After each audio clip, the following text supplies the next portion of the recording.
Good evening, everybody. I'd like to call the May 23rd, 2023 Planning Commission special meeting to order. The Planning Commission is holding hybrid meetings. Members of the public can attend the meeting in person or observe the meeting on Zoom, online by visiting www.cityofarcata.org and following the live meetings link at the bottom of the city's homepage, or on the city's YouTube channel. If you are attending remotely, please be aware that the Zoom feed provides the closest to real-time stream. If you rely on the other feeds and you wish to make comments, please be aware of the time lag on those feeds. The first item on our agenda is the land acknowledgement. The City of Arcata acknowledges that the lands we are located on are the unceded ancestral lands of the Wiyot tribe. The land that Arcata rests on is known in the Wiyot language as Gudene, meaning over in the woods or among the redwoods.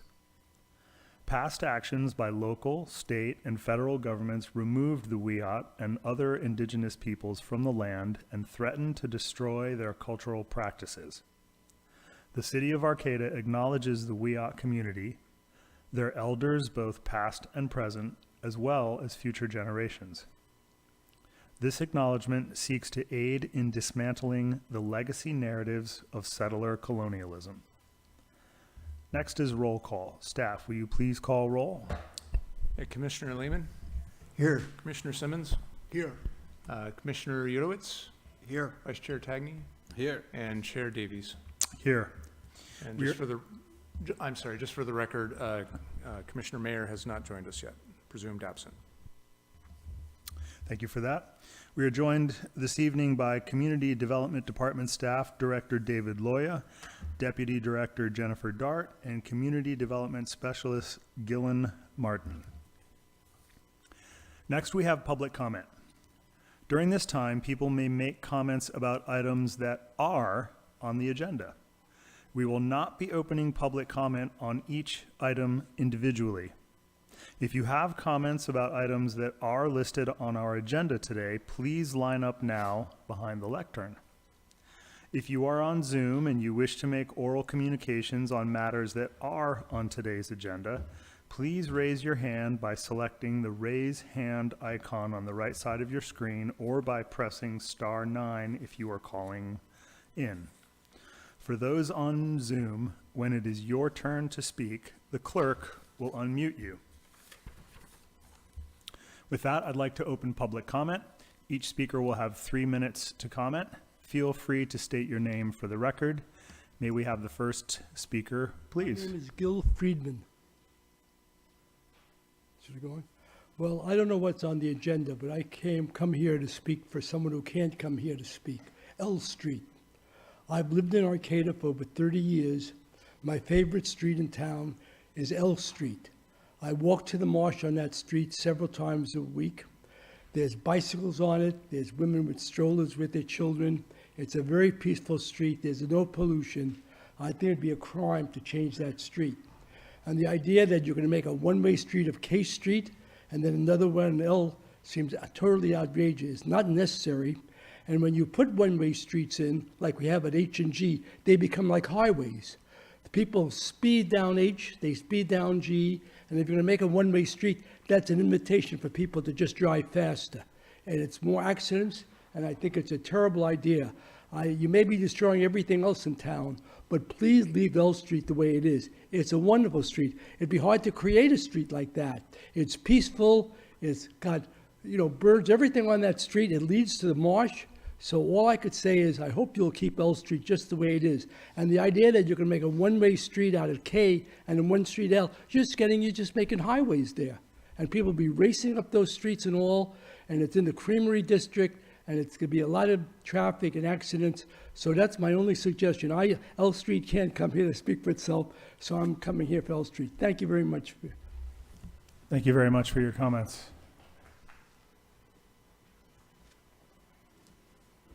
Hello, my name is Denny Dorset. I too want to speak for L Street and all the people who appreciate it, all the people who worked to make the Creamery District a reality. It needs to stay a green linear park without cars in either or both directions. Keep it car-free in perpetuity, not just until the current landowners die or give up. I don't know if you can put language like that in the law, but please think about it. L Street is, not only is it lovely now, but think of what it could be without cars.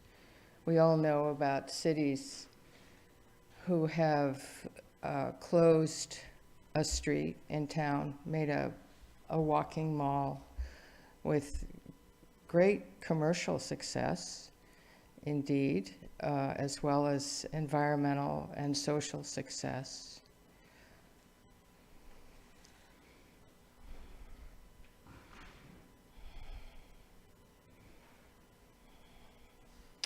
So from Samoa to Alliance, let's make L Street a linear park, develop it, if at all, as a park. Imagine walking along L Street with a little cafe over here. I can get a cookie here. I can walk down the street and get a pizza, maybe a beer, coffee. It could be such a social hub. There could be music. It could draw the community together. I was in Tucson recently. They have a thing there called the Loop. It's a car-free circle around the city of Tucson for bicycles and pedestrians. People move to Tucson because of this feature. They just love it. Think about what we've got. Please preserve it. Please improve it. Thank you. Thank you for your comments. Good evening. Last Wednesday City Council meeting, the grant from the Coastal Commission that I've been talking quite a bit about the last year, that is a requirement for the city to address climate change, sea level rise, phase 1 of the wastewater treatment plant, where that has to go in the future, 50 years down the road. And I was always under the impression that it had already started last fall. That's what the staff member told me. But so I was pretty surprised that it was just getting approved by the city council on Wednesday, which means we're really talking about, someone has told me maybe about a year and a half before you get that information that you need for your general plan updates, because it involves the gateway plan. It also involves your coastal element that's update. And it is like the most important bit of information you need. So you can't make a decision on all these important issues that are facing us if you're not going to wait for that information. So it seems like you're in quite a bit of a hurry to have this done by July. Not quite clear about that. The city council has, I don't know, they mentioned some of their friends were frustrated with, not understanding the process. So it sounds like a pretty lame reason to mean accelerating everything. And I mean, like I'm pointing out, you don't need to accelerate it because you're not even going to have the most important information available to make that decision. I would guess it has nothing to do with what the city council has to say. It has more to do with probably grant deadlines and money issues. It has nothing to do with what they said. So unfortunately, you're moving along quite rapidly and really should be addressing these issues and having the appropriate time. Unfortunate. Also, another big issue that has not been addressed that you had in this chamber is back in January, you had the Arcata Fire District. Haven't heard anything new about that. It's just other than talking. So you're still going for 7 stories. And the fire department was pretty serious about saying they don't want to see anything at this moment over 3 stories. And so that's rapidly moving along, and there's no answer to that. So if you're going to really take your job seriously, you need to be like bringing these issues up and addressing them, because how can you like go ahead with 7-story structures without these answers? Also, the amount of traffic that's going to bring in, the gentleman brought about the one-ways on H and G Street. We're talking about thousands of cars that are coming in. They're affecting people's health. It's affecting, you know, the noise levels, and it's not being addressed. Thank you. Thank you for your comments. Hello to commissioners and to staff. At the end of last time's planning commission special meeting, Commissioner Tagney referred to the comments made during the only time for public comments as excruciating. You know, the public comments have become relatively muted at these special meetings. There's one opportunity, and the message was almost like, I don't want to listen to comments. I do apologize, but that's really how I felt about it. On that note, Commissioners' compilations for May 23rd, 2023 policy pictures, who I have no idea, page 5 and 6, discussion items, 3D, 3J, stream side riparian policy areas. Policy comment, it should not be possible to just dig a ditch and then have it become a riparian area that must be retained in a natural state. It would be easy to impede development if this were true. I'm assuming the commenter is referring to a state jurisdictional wetland that was identified in the removal of a storm drain pipe back in 2015. The wetland was identified prior to digging the ditch and removing the storm drain pipe, and this is located on L Street corridor between 7th and Samoa. Cal Fish and Wildlife correspondence 2016 from Jennifer Olson, Cal Fish and Wildlife, to Allison Hunter, Arcata Senior Planner, Melissa Kramer, California Coastal Commission, Emily Venby, Environmental Services. Subject, reply, City of Arcata ditch maintenance coastal development permit, L Street 2016. And revegetation plan site with the Department of Fish and Wildlife biologist Jennifer Olson mentioned existing habitats for amphibians. The habitat does have some potential for breeding amphibians, so we should recommend preserving the open spaces and less shaded areas of habitat so potential eggs and laying and incubation sites are preserved. We recommend revegetating with native plants all along the banks, particularly for the newly daylighted areas, but preserving the less shaded areas by planting shorter species such as Juncus, Ophiuchus, and Patens. And then she finishes, let me know if you have any questions. Thank you for the opportunity to comment. Sincerely, Jennifer Olson. You know, this is an existing wetland. It's in the coastal zone. Removing the pipe, improve the drainage, and enhance the wetlands with vegetation improvements. So I personally find it oversimplified analogy of digging a ditch to impede development as just not really being on point. The comment panders to the gateway terminology of low-quality wetlands versus high-quality wetlands, inserted in an attempt to expedite mitigation in the coastal zone. Yeah, I don't really claim to be a wetlands expert, but I do try to do my homework on this, and that's all I have to say right now. Thank you. Thank you for your comments. Hi there, my name is Alex Boughton. First, I want to just echo my support with several comments that have been made last week by the public as well as here today in support of the linear park. I don't think we should make L Street a thorough street. K Street with proper changes would be sufficient, especially with our encouraging with new development to have reduced car traffic and in conjunction with improved transit. I don't think we would need to get rid of the L Street as it is or even improve it further as a park. I also want to strongly encourage limiting building heights to 4 stories. Seems like the fire department and the public and developers are all pretty opposed to allowing building heights of 5, 6, or 7 stories. So, and if development goes well in the gateway area, there's no reason to think that we won't see larger buildings in other parts of Arcata further down the line. So the need to go to 7 stories seems unnecessary and over the top. There was one comment from last week's meeting over in the Creamery District. Someone suggested for possibly reducing the need for trucks through the city is floating the idea of a warehouse on city limits for trucks to offload, allowing smaller vehicles to do in-city deliveries. I don't know how feasible that is, but I think that's a potential thing to look into, especially considering larger vehicles like semi-trucks are like 90% of the reason roads are damaged. So by limiting the amount of large vehicles driving within city might actually save the city money on road maintenance. I want to echo my support of Colin Fisk in a letter he sent to the city about what you're going over today on item D2B. There's a mention of within plaza area maintaining vehicle access through the future.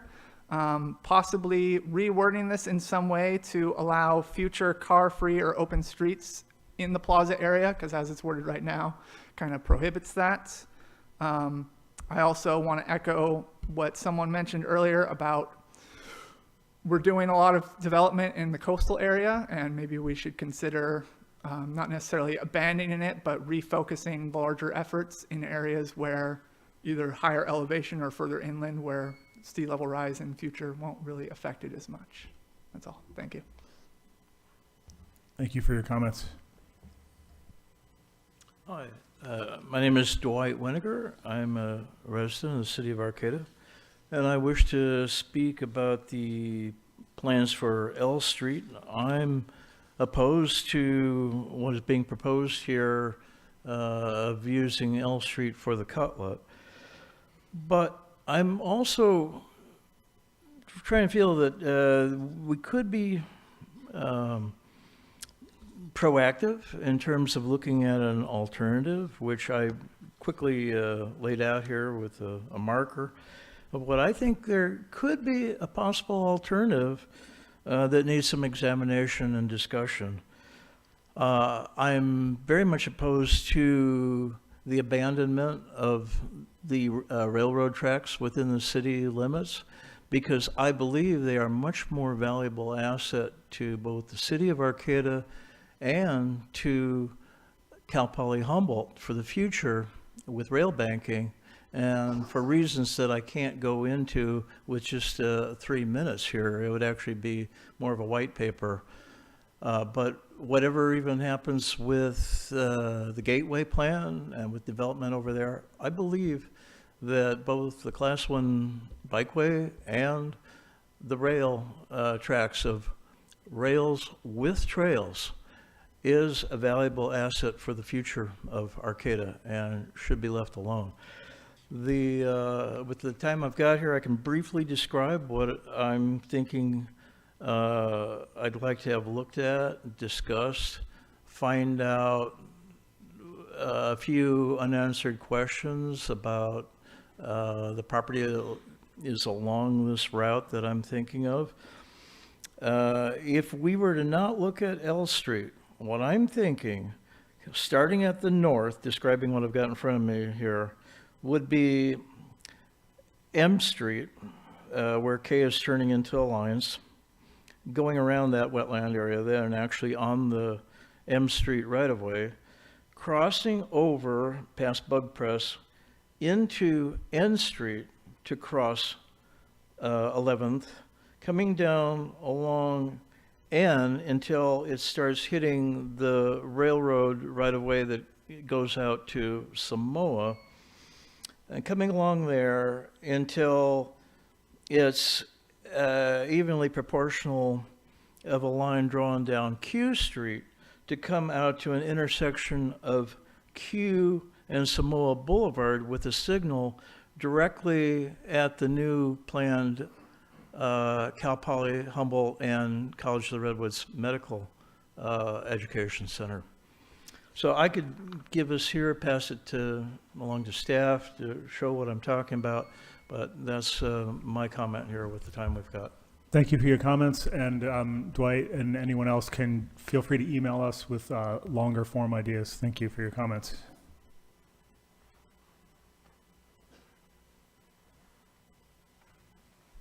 Hi there. Good evening. My name is Perry Phillips, and I am also a resident of Arcata. Concerning the Gateway project and what others have said so far, I'm in agreement with much of it. The idea of a pedestrian area in L Street, the idea of keeping the height of the buildings to be 4 stories, but I also want to question whether or not, how is the Planning Commission, has the Planning Commission in some sense become a facilitator for development? It seems to me that, you're fast tracking this stuff during a period where the last 3 years there hasn't even been much of a chance to have face-to-face communication with,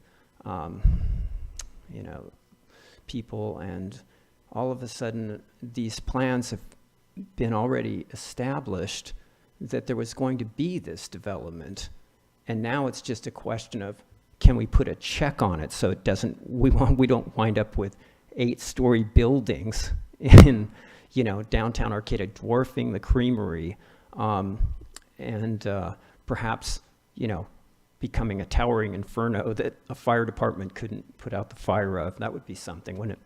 So I don't know. I would like to question the constant drive towards development. Here's, we start off these meetings with the, this notion that this is we ought land. I find that very ironic because certainly, if Native American peoples had been here, we wouldn't have any of this development. Some of it hasn't been for the best. And it's an awfully huge expenditure of energy and materials to create these buildings. Will we love them after they're built? Or will we all be asking ourselves, how did that happen? Go to Boulder, Colorado and talk to somebody who's, was in Boulder, Colorado 30, 40 years ago before the development and ask them, well, do you love the new city or what? Was that great or what? We built a bunch of new buildings. Is everyone happy? Thank you. Thanks for your comments.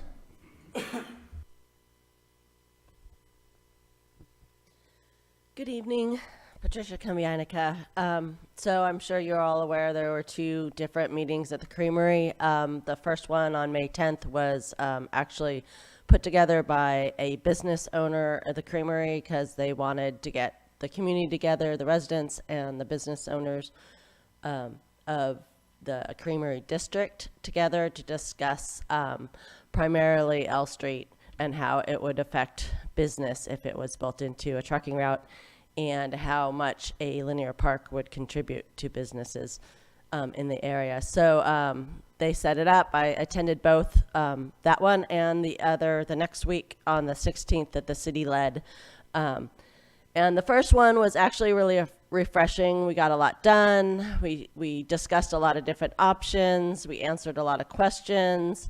There were over 50 people there, and it was we discussed rails with trails, or rails to trails, and just kind of that whole area.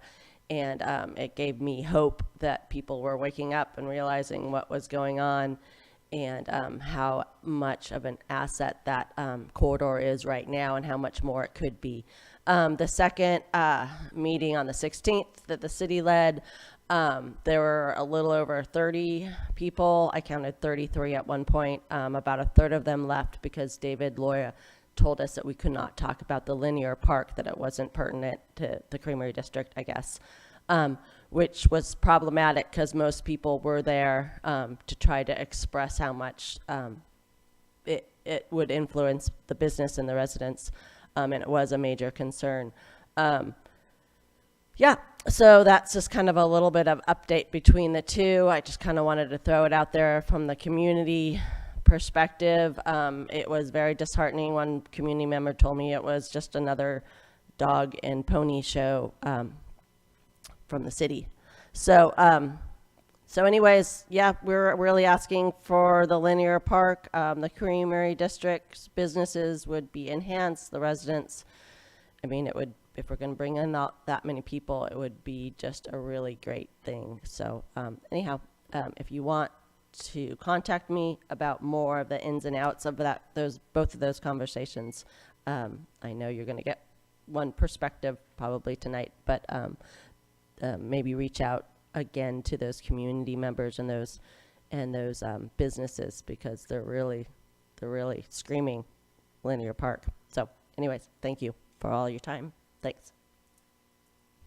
Thanks for your comments, Patricia. Good evening, I'm Fred Wise. We have 3 planning commissioners whose terms started after Gateway Plan came out, December 2021, a year and a half ago. So we'll have 4, a majority. I can appreciate everyone's insights, but I also appreciate the long-term involvement of the longer-serving commissioners.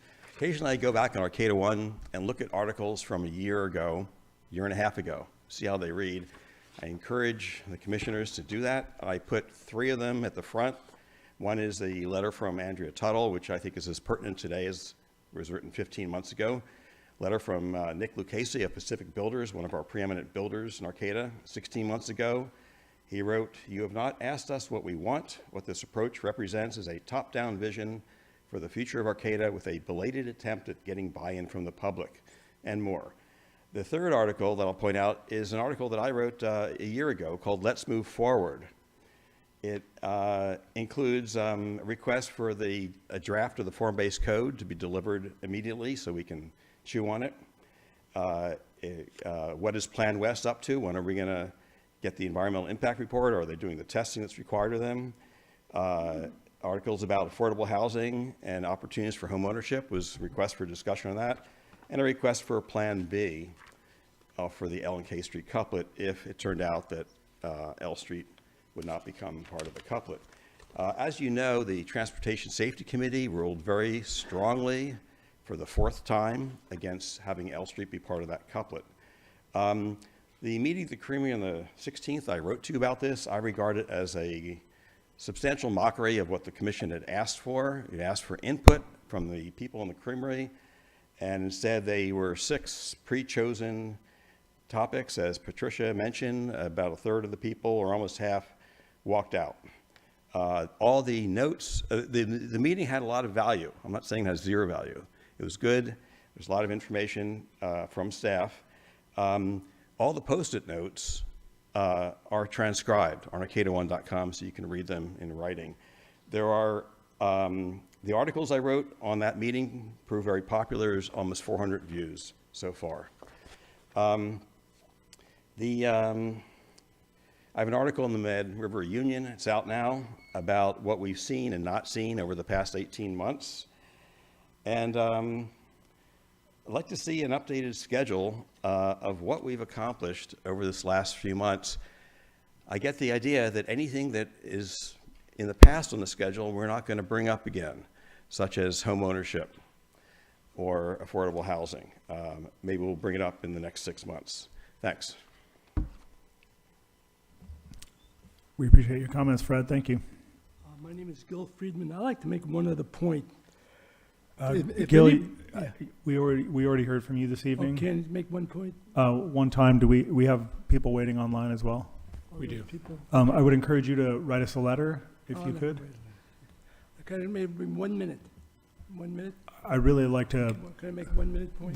The reason why the chair is asking you to speak only once, Gil, is because if he lets you speak once, then he should, or twice, then he needs to let everyone speak twice. So in a matter of fairness, I think.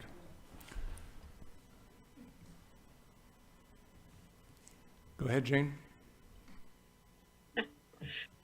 Good evening. It's Jane Woodward again. I did not prepare written comments for tonight because I had 2 bloomin' busy days. But the reality of it is that I think in your last meeting, well, a couple meetings ago, you discussed the need to fix K Street. And in light of postponing, even though you did a tentative discussion of voting in favor of having the couplet, which was, I believe, a 4-2 vote, you said, let's go forward with all due speed on fixing K Street. Now, I listened to part of the discussion last week on what was happening from the city engineer on K Street, and the only thing I heard with respect to all the issues that had been presented as options on K Street by the Planning Commission was the fact that they were talking about putting in one of those lighting strips that goes across for a walkway. So I didn't hear about any of the other issues that they're being planned for restriping and fixing the parking on K Street or other ways of slowing down K Street. So I'm wondering if the Planning Commission is going to make affirmative recommendations that these be done and maybe put a tentative hold on L Street instead of saying it should be part of the plan. I think you should reconsider that in light of what kind of feedback you're getting, and look at how you can develop L Street into a beautiful feature for the city, which you can make a center for public passageway and recreation, and in combination with what we already have there as an entertainment and arts center. We're keeping that, but we can elaborate on that, and you can put buildings around it where you have cafes, you have residences, things like that, but you have access to those residents from the east-west streets. Anyway, I fully agree with almost every comment that's been made to date by the people who are in person.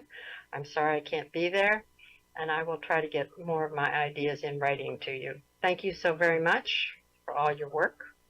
Good luck. Thanks, Jane, for your comments. You have more commenters waiting, David? Yep. Go ahead, Lisa. Good evening, commissioners. This is Lisa Brown. This is a regular scheduled meeting week. So I am going to provide the commission with input on a matter not on the agenda, and you will soon see why. Over the last several months, I have become increasingly concerned over what appears to be a dampening of community input, and yet I do believe that this commission values accessibility, inclusiveness, embracing, considering, responding to the public. In the perceived demand for efficiency, implementation of the bike rack has made it nearly impossible for the public to determine when an item will be discussed. This is troubling, especially for hot ticket items such as tonight's rezoning topic. It is akin to inviting someone to catch a ball while a bully continually kicks it out of reach. And yet, what I want to speak to tonight is probably the most egregious example of expediency gone wrong. Special meetings every week, where oral communications disappears and public comment for items on the agenda are held at the beginning of the meeting. This is an ill-advised strategy. Holding special meetings every week is not in compliance with the municipal code. There is no time certain for meetings of the Planning Commission in the municipal code. Time certain applies only to the City Council. The time that your commission meets is up to the will of the commission. In fact, all commissions and committees decide by vote at what time to meet. There is no amending of the municipal code to change meeting times for your commission. What is mandated in section 2209 of this code is as follows. The Planning Commission shall hold regular meetings twice monthly as set by schedule established by the commission. It is imperative for the commission to immediately return to regular meetings twice per month with the resumption of oral communications for items not on the agenda, as well as comments for items on the agenda during each agenda item. Thank you for your attention. Thank you for your comments.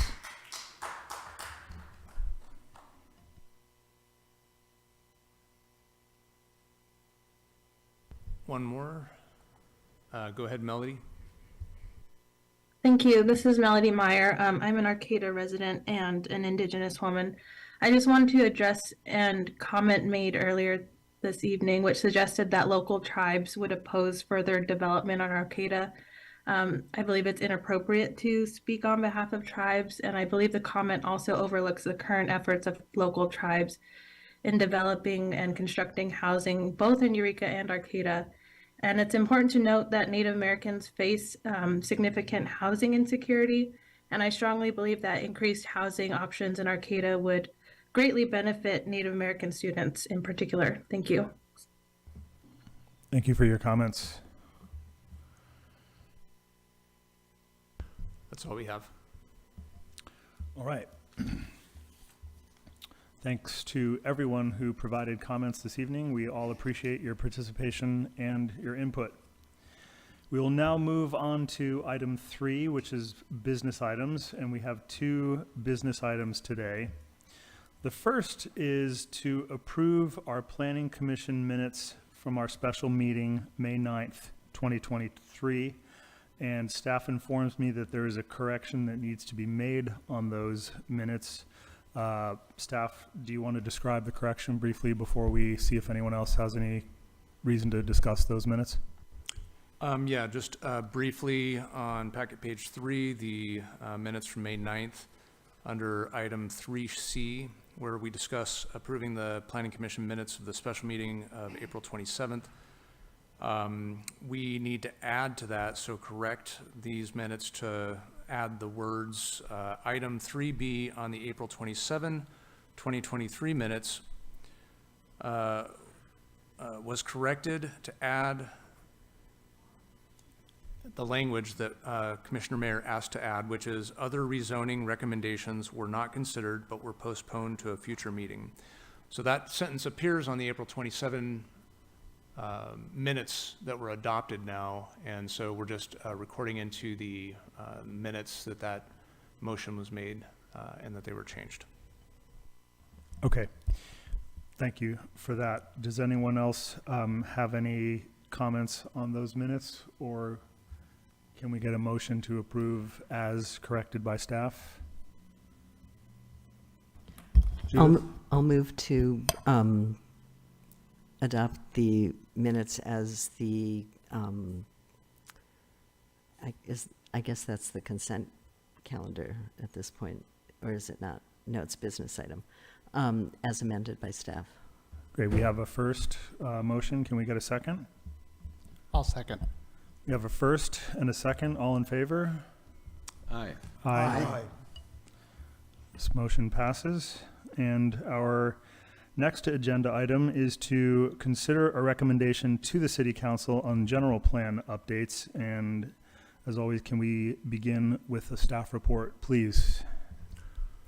Yeah, and I'll keep brief. I have some words to say about the design element. I'd like to turn it over to my colleague Gillen to talk about the health element. And then just to remind the commission that after we get done with these 2 new elements for your review, well, that health element is new, the design element is revised, but new to your review, that we'll dig into the land use designation map, as we've noticed and discussed at our last meeting. And then I also want to just talk briefly about the meeting that we had at the Creamery building last week. So the design element is an element that focuses primarily on the look and feel of the city of Arcata. It addresses, residential and commercial and industrial designs.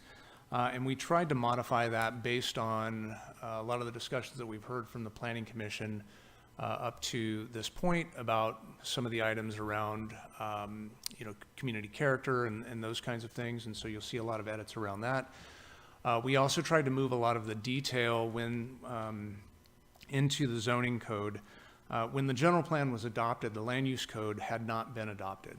And so the folks that worked on writing the general plan wanted to put a whole lot of detail about how to address certain design specifications, certain design elements into the general plan. That detail is a little too detailed for a policy document and has subsequently been imported into the land use code. And so that's another area where you'll see a lot of amendments in the design element where we've struck in a lot of that detail because it's in the land use code, the zoning ordinance now. So looking forward to getting into those. We do have the discussion guide up on the screen here, and we'll jump into that shortly. I want to turn it over to our community development specialist, Gillen Martin, to describe some of the exciting work that we've been doing with the health element. Hello. Yes, thank you for your time. As David mentioned, this is a new element to our general plan. Arcata has never before had a health element, a health chapter. It's made possible with funding from NorCal for Health and specifically their project director, Amber Weir. With that funding, the city worked with Change Lab Solutions, an Oakland-based nonprofit that uses law and policy to advance health equity nationwide. And their managing director, Eric Calloway, produced the first draft of Arcata's health element. So from there, we took that draft that Eric produced and we spoke with local health experts to learn about the specific challenges to Arcata that we should be thinking about, challenges and opportunities to individual and community health here. We spoke with Robert Pitts of the Wiyot Tribe, their Health and Human Services Director, Tori Starr, the Chief Officer at Open Door Clinic, Liz Lara, the CEO of UIHS, and also Sophia Pereira and Laura Weiss from the County Public Health, who are working currently on updating the County Health Improvement Plan. I also wanted to say that this element is informed by the equity listening sessions that we had throughout the fall and winter of 2022. We were working on the second draft of this element as those were being facilitated by equity partners. And in those, we heard from individual community members, specifically disabled community members who had been unhoused, and community members of historically excluded racial groups as we drafted this element, and their individual challenges in living a healthy life in Arcata, whether that's securing a medical appointment or accessing healthy foods in their neighborhood. And I wanted to remark on three primary themes that came from the drafting of this element. The first, I'd say, is just the amount that the city's housing shortage affects individual health and community health. From providers, from all the health experts we spoke with, they made clear that our housing shortage in Arcata is their #1 barrier to recruiting and retaining medical staff in this area, whether that's primary providers or staff and assistants. And from individual members of the community in those equity listening sessions, many who had been unhoused, some who had experienced housing discrimination due to their race, due to the fact that they had children, others who had bounced around housing situations, experienced housing instability, and generally had trouble securing housing. Across the board, their mental and physical health were being affected by their housing situations in Arcata. The second point, I just wanted to remark on health equity. We heard specifically from Change Lab Solutions and from the county that this element should take into account neighborhoods and groups in Arcata that experience divergent outcomes when it comes to health. Once again, do you have healthy food in your neighborhood? Do you have access to transportation that can get you to medical appointments? Just looking neighborhood by neighborhood and group by group, whether that's age, ability status, race, at divergent outcomes for different groups and neighborhoods, and how we as a city can ensure that our work looks to reduce those and or improve those. Finally, I just wanted to say, and I know that we all know this, especially you all know this, but just that while each of our different systems in Arcata may have a different general plan chapter, transportation, housing, health, the user experience of these systems is really interconnected. So if you have access to healthcare, it doesn't matter much if you can't get yourself there. If you have a job, you also need to get yourself there. So just ensuring that as we are planning for each of the systems the city has a responsibility for that support our individual and community health, ensuring that those systems work together and consider each other as we plan for our future. So I just wanted to huge thank you to everyone who provided their time to the drafting of this element, and thanks for your time and your comments. Thanks, Gillen. And the only thing I'll add about the health element is that you'll see that interconnectivity that Gillen was discussing included in the health element. At the very end, we have policies that are intended to be dropped into other elements throughout the general plan that were originally drafted as health policies. That we wanted to make sure that there was an emphasis and a focus throughout the general plan with these policies. And we can point that out to you as we get into them. Okay, I just wanted to close the staff report by discussing a little bit about the work that we did to bring the community meeting to the Creamery District and hopefully provide a little bit of clarity and context for that meeting. We acknowledge that some people were hoping to be able to discuss the K&L Street couplet question was directly asked, are you going to discuss this? Is this one of the topics right at the outset of the meeting? And it was not. It wasn't one of the topics that staff went to discuss with the community at that meeting. And we did give a venue, a space to have conversations that weren't for the purpose of the meeting, so that we can make sure that we captured all of the information that people wanted to talk about and bring that back to the Planning Commission. So if you look on Table 1 of the framework, which is on packet page 10, just to remind the Planning Commission and the public, the Gateway Specific Concern column is a distillation of the table that you all developed last year, late last year and around November, that were based on what you were hearing from the community, the topics that you wanted to hear more about, that you wanted to dig into more detail, you wanted to hear from experts, or you wanted staff to find out more information. And you may recall that when it came to displacement of businesses, what would happen with the Creamery District, and what would happen to the Creamery building itself, those were important topics that you put on your concerns and solutions set. At the time when you developed this in November, the Planning Commission was intending to hold a special meeting in the Creamery District, find a location in the Creamery District somewhere so that you could go to folks living in that area and have a meeting where they were at. As we started getting into this year and the timelines for this work were established by the City Council, and you were trying to prioritize how you were going to spend your time to meet those challenges, you took another look at that commitment to hold a special meeting in the Creamery District, and you said, look, this is going to come off the list. We're not going to have time to do this. We don't have the logistics. It's just not going to work. So you took it entirely off your list. Instead of losing those topics, the Planning Commission asked staff to have a meeting in the Creamery District with folks to get information about specifically those topics.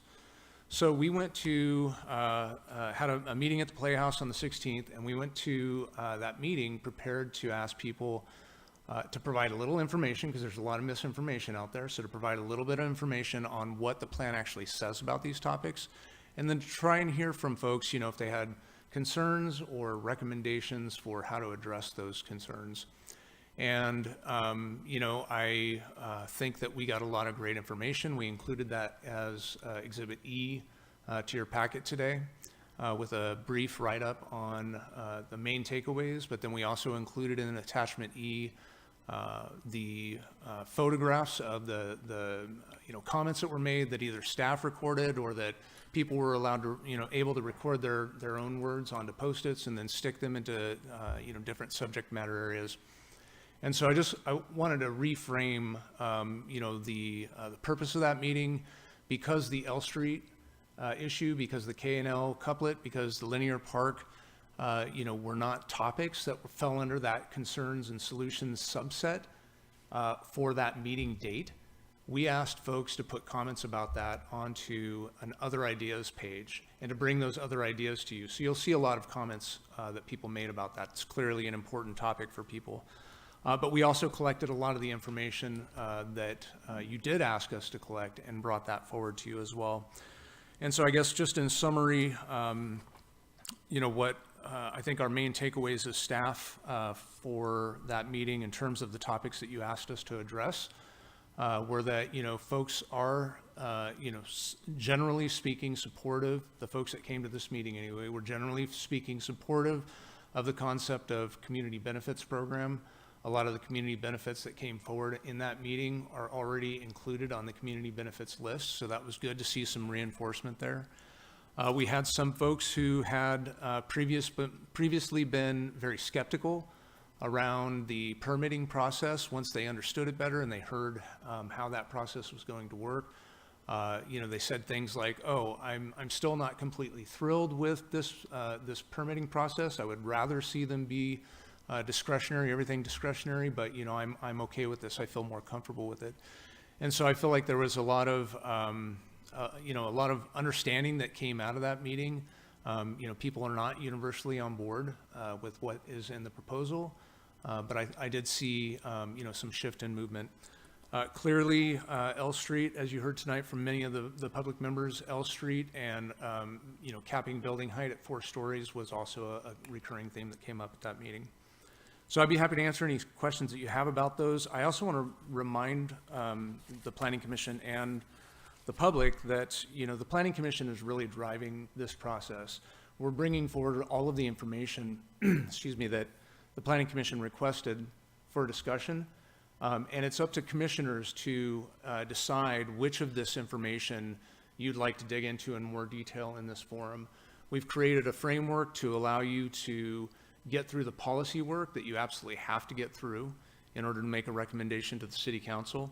And then there's a lot of other information here that we're covering that has to do with the topics that were in the concerns and solutions subset. And there may be other issues and matters that come up in the meeting that you can, start to pursue as well. And so while you may not have discussed every single item that you've seen come through in a staff report in great detail in these meetings, we are bringing the information towards you or to you in these staff reports.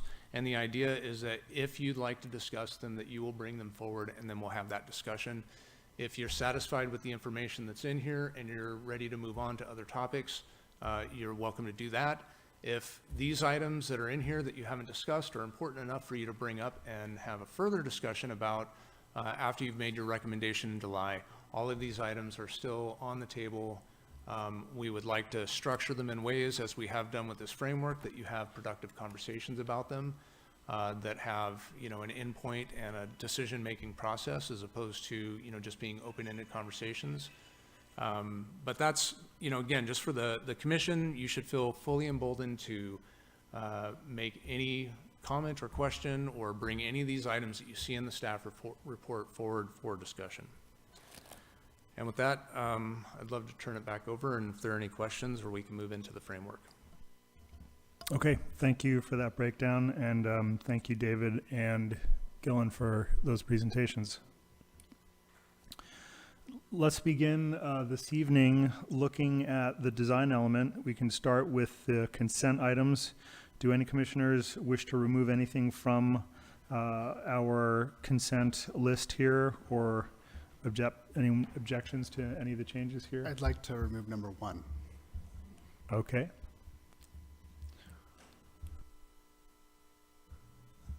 Let's pull 1. Judith? I'd like to remove the comment on D-1A. I'm sorry, which number is that, Commissioner Mayor? Policy D-1A and D-6A. Under number 7 here? No. This is the comment with regard to shading of adjacent structures. Which bullet number is it under the consent items? If you can move a little bit slower, I can see this came to us in digital form. It did not come to us on paper. If you go to the comment, I don't know what your number is, on policy D-1A and D-6A on the same topic.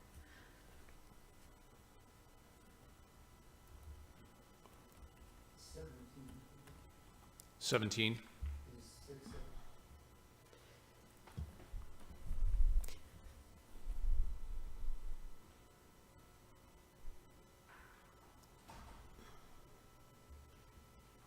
It's D-6A is 17. Is that the one you wanted to pull? Yes. The same issue also appeared in policy D-1A, and I guess it's not on your number 17. I think she's referring to 14. And incidentally, if you send us material in digital form very close to the meeting and we don't have it on paper, and we choose not to bring a computer to flip through it ourselves, we have a great deal of problem identifying your numbers. I'm identifying what I'm seeing on the document that I do have in printed form in front of me. And I'm sorry, is this the one that you're referring to, D-1E? Or I thought you said A. It's the same topic that appears in two different policies. One of them was on consent, one wasn't. They need to be consistent with each other, and so if I'm pulling D-6A and D-1A, they're basically the same policy. Well, can we just pull the one that we've identified and start? It sounds like if the other one is on policy pitch and not on consent. I don't know where it is, but I would like to pull that one that is on the consent, which Okay, we've got it identified.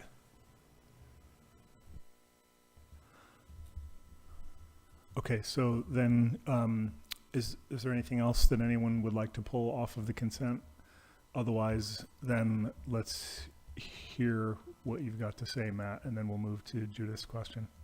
Yeah, just the very first one, I like the language incorporate better than encourage, and I would suggest we leave it as it was. Sorry. For the very first consent item, D-1G, the plan originally said incorporate. I'm pretty sure that's old language from 20 years ago, and the suggestion is to change it to encourage, and I think incorporate is better than encourage, and I would like us to leave it as it was. Does anyone have an objection to swap encourage for incorporate? seems like a great idea. Or the other way? No concerns? I'm the one who made that suggestion. I thought encourage was, I'm okay either way, frankly, but I thought encourage was a little more positive. Does anyone have a problem with encourage versus incorporate? I think so let me just make sure I'm tracking the conversation correctly. I think Commissioner Simmons was saying, basically reject this change, so turn this red. Oh, I see. I misunderstood. Then, what does the rest of the commission think about it? We're going to need to weigh in one way or the other. I'm good with incorporate. Joel? Yeah, I agree. I think I like incorporate. Judith? I think encourage is, it includes a positive connotation and a policy orientation that allows for the specifics of design and specific locations. So I like the idea of encourage. So this might be a good gradients vote just to resolve it.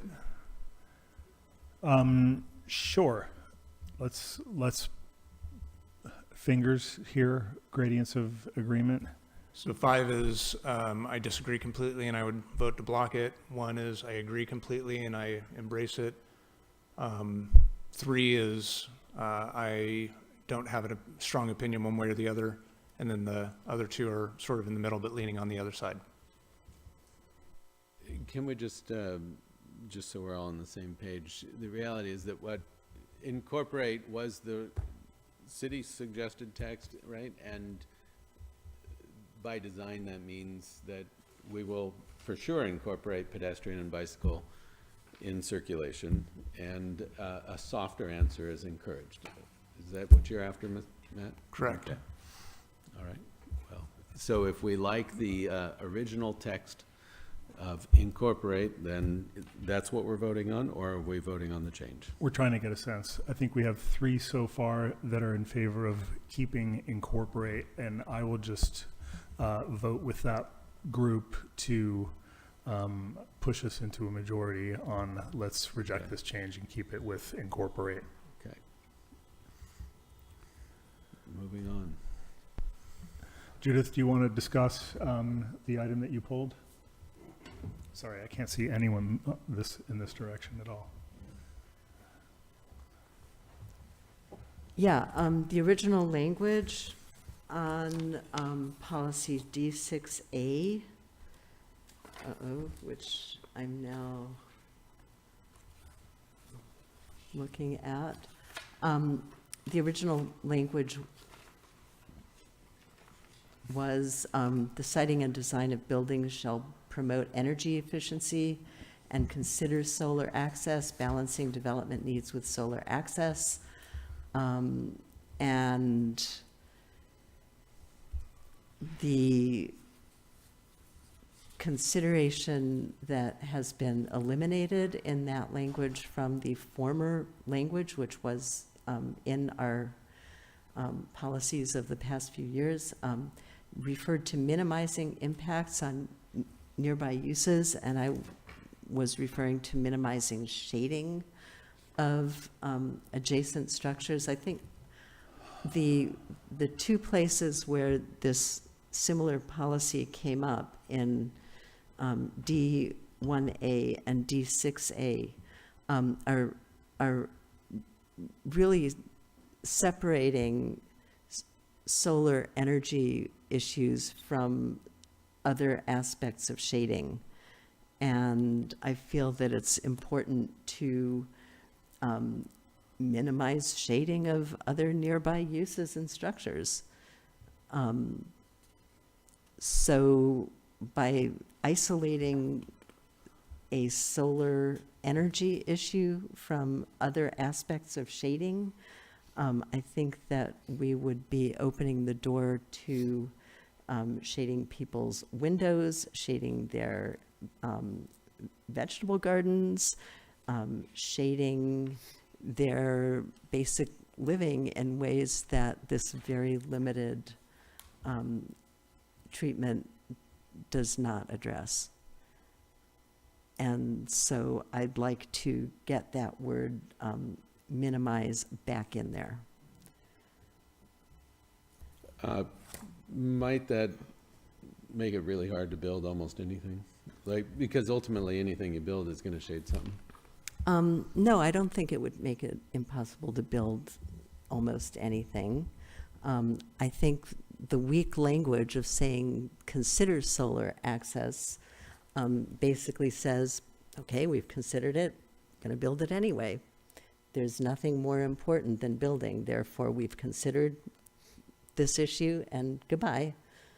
Minimizes a stronger form of consideration, and obviously minimize is not an absolute also. It is something that allows us to consider it as well, but with a clear emphasis on minimizing impacts.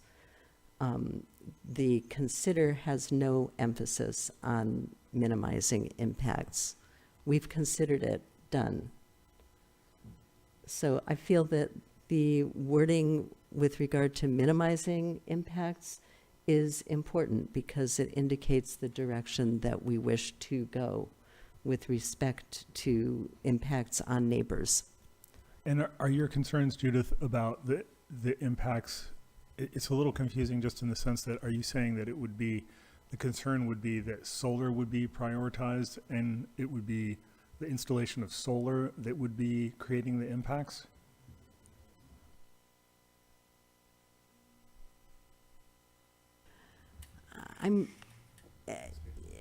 Yeah, in a sense, yes, that is. Okay, thank you. So the solar panels themselves. Yeah. Not just the solar panels themselves, there's a lot more to solar access than panels. And it does include all kinds of aspects of construction. I think maybe we have some folks here that can speak to that better than I can. But when you simply refer to solar access in terms of solar panels, I think that's much too narrow. When we're talking about energy efficiency, we might actually be talking about, providing continued access to windows for solar gain or wall surfaces for solar gain. But Peter might be able to speak to this better than I can. Go ahead, Peter. I feel that saying solar access includes the impacts that you're worried about. I mean, it just says solar access. It doesn't say access to solar panels. I think the wording is fine the way it is. as it's proposed in this change. Okay, thank you, Peter. Matt, did you want to weigh in on the wording and whether you, where you fall on this? Yeah, so I was the one who suggested the new wording. And it was actually for exactly the reason I think minimize is too strong when you're talking about balancing, current existing structures versus new structures that will also potentially have efficiency, and that consider is more of a sort of a balanced middle between the two, that we shouldn't be overly considering existing structures over new ones. So you're in proposal of the balancing development needs with solar access language? I propose this language. Great. Joel? Yeah, I just have a question for clarification purposes. Excuse me. I'm looking at D6A, and I don't see that. So I see D1E and that language that Judith is talking about, but unless I'm missing it, I'd like it pointed out. Where is that in D6A? This is new language. Are you looking at the element itself? Or are you looking at the I'm looking design? at a hard copy that seems to be redlined, that I printed out.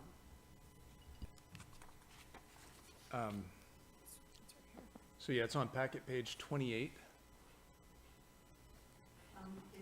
Okay, it's D6A7, I believe. It is, that's what I'm fighting to, Judith. Is that correct? Yeah. Okay, which is on packet page 26. And in that language, the word minimize has been retained.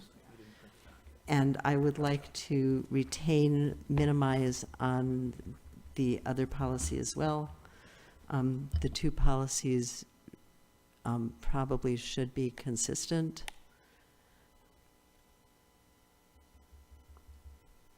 Okay. And the other, I guess the other thing is for those of you who are new to the commission and to design review in the city of Arcata, the issue of shading is one of the extremely hot button issues that has come before us.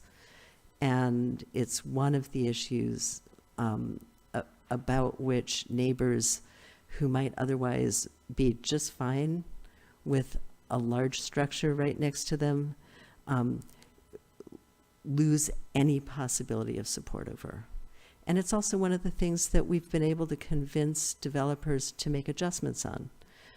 Pull the structure back 8 feet to minimize solar shading of neighbors.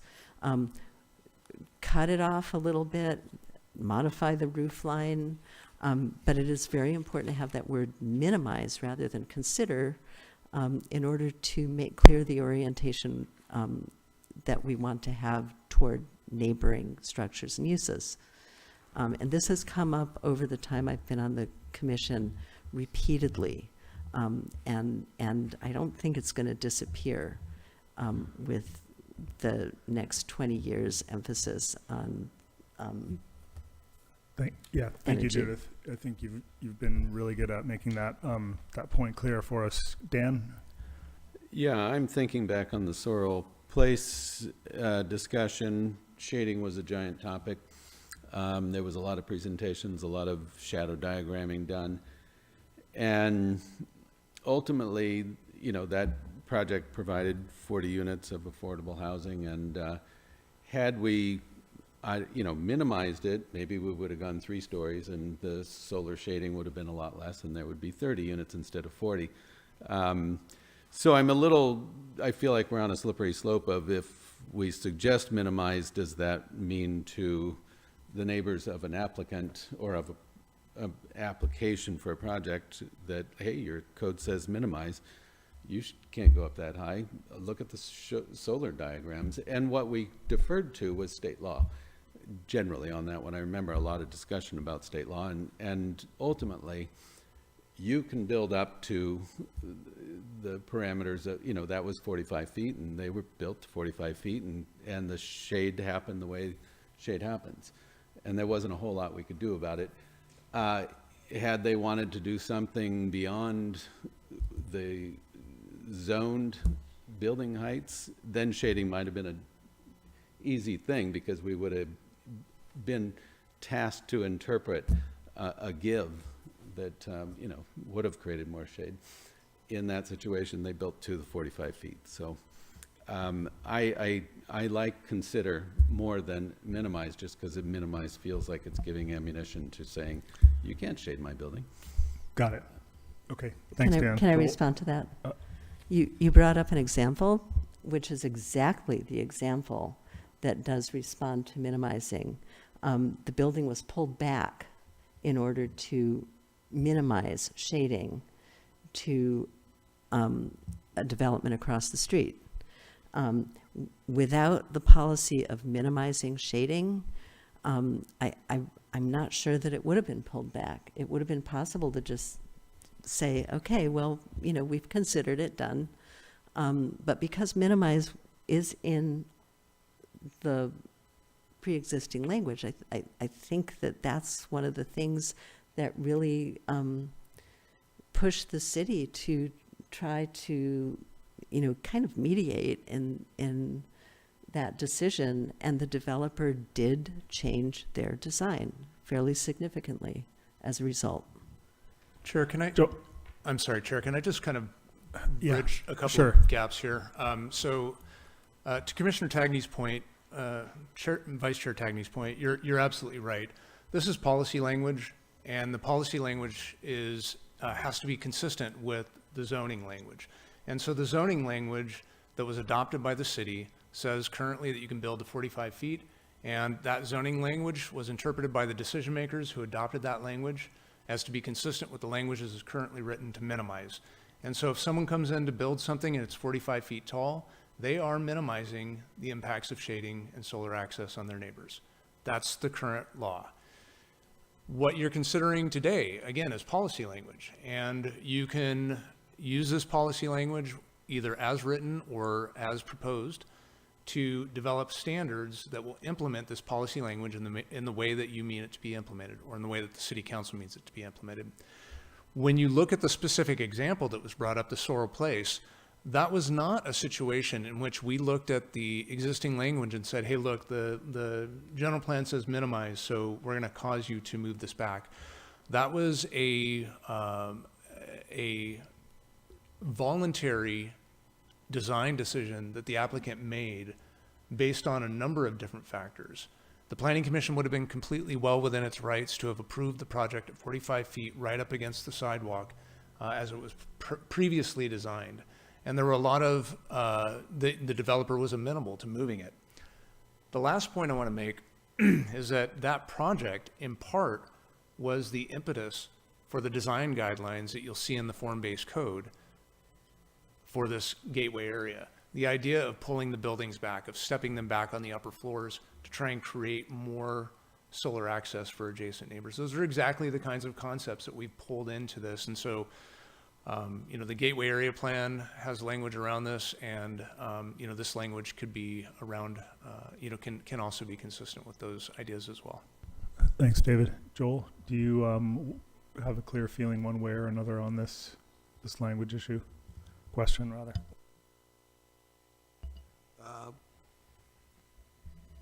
Well, yeah, I am concerned that minimize might be a little bit,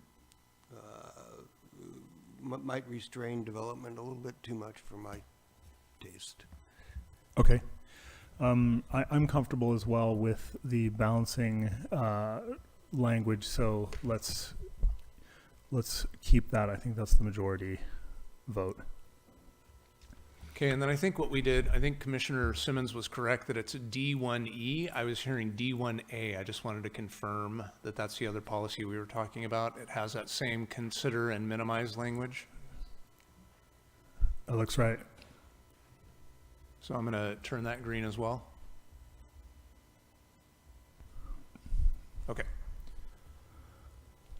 So then, I'm assuming at this point, We're good to pass the rest of this consent list. Yep. Having heard no other requests for discussion. So let's move on to the first of our policy proposal items.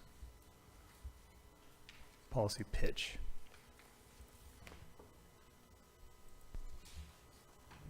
Okay, whose is this? Policy D2B.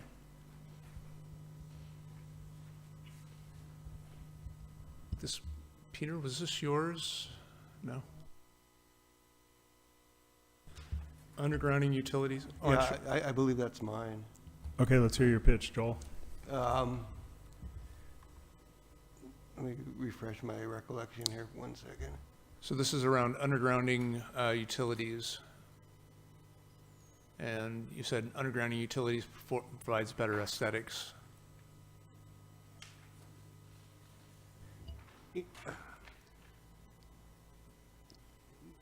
The way well, my printout of the draft element had a prior, the prior language was stricken, which had an D2B10 require undergrounding of utilities, and that was, but I'm a little bit concerned that my printout may not reflect what's in the packet for some reason. But if that's the case, I was just, No, I think it does. Here's the, yeah, I did not know why undergrounding of utilities was being eliminated from the updated general plan element. And I thought, I was assuming that maybe the word require was too strong. That's why the suggestion was to strike it entirely from the general plan. So I thought to soften it, just to add encourage, because I think just for purely aesthetic reasons, not seeing overhead wires is a good thing. I realize there's a cost to that. So that's why I used the language that I proposed. Does anyone have comments or questions about that proposed language change? When it was discussed in the past, there was a substantial cost that was a consideration. Is there staff input on that? I feel like we addressed this at some time in the past, and we would all love to see undergrounding. I totally support it. But if it's going to kill projects or the whole district. Yeah, I think that was the discussion before, and I think to Commissioner Yodowitz's point, softening the language and putting encourage as opposed to require may, resolve that. It still leaves the window open. I mean, I think everyone would agree it'd be better to have utilities underground. Does anyone have a problem with changing that to encourage versus require? Okay. Okay, but it would be reinstated instead of the cross out with encourage. It would be reinstated with the language change to encourage. So made. Item number 2.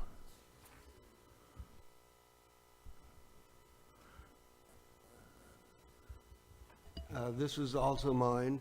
This had to do with the downtown district. In the prior language was, can you go back up, David, 2E? The height, scale, and mass, volume of new buildings and additions to existing buildings shall be compatible with other buildings in the immediate vicinity. And that entire sentence was stricken in the current draft under review. And I think it's important to consider height, scale, and mass of new buildings and additions, and that impact on other properties. Now, maybe a form-based code already will do that, and I assume it does because it limits height, mass, etc.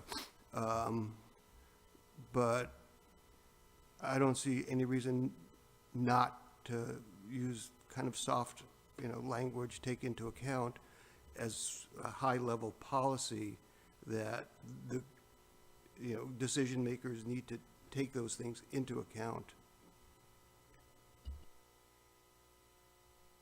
Okay, any other commissioners have questions or input on that proposed language change?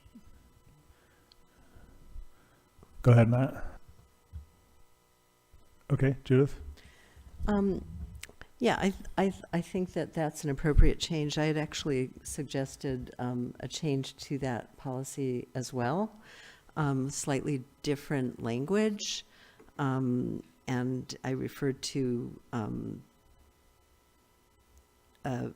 visual organization being harmonious rather than consistent with, and I feel that is somewhat of a milder term. It's a little bit difficult to say how the objective standards would operate there, but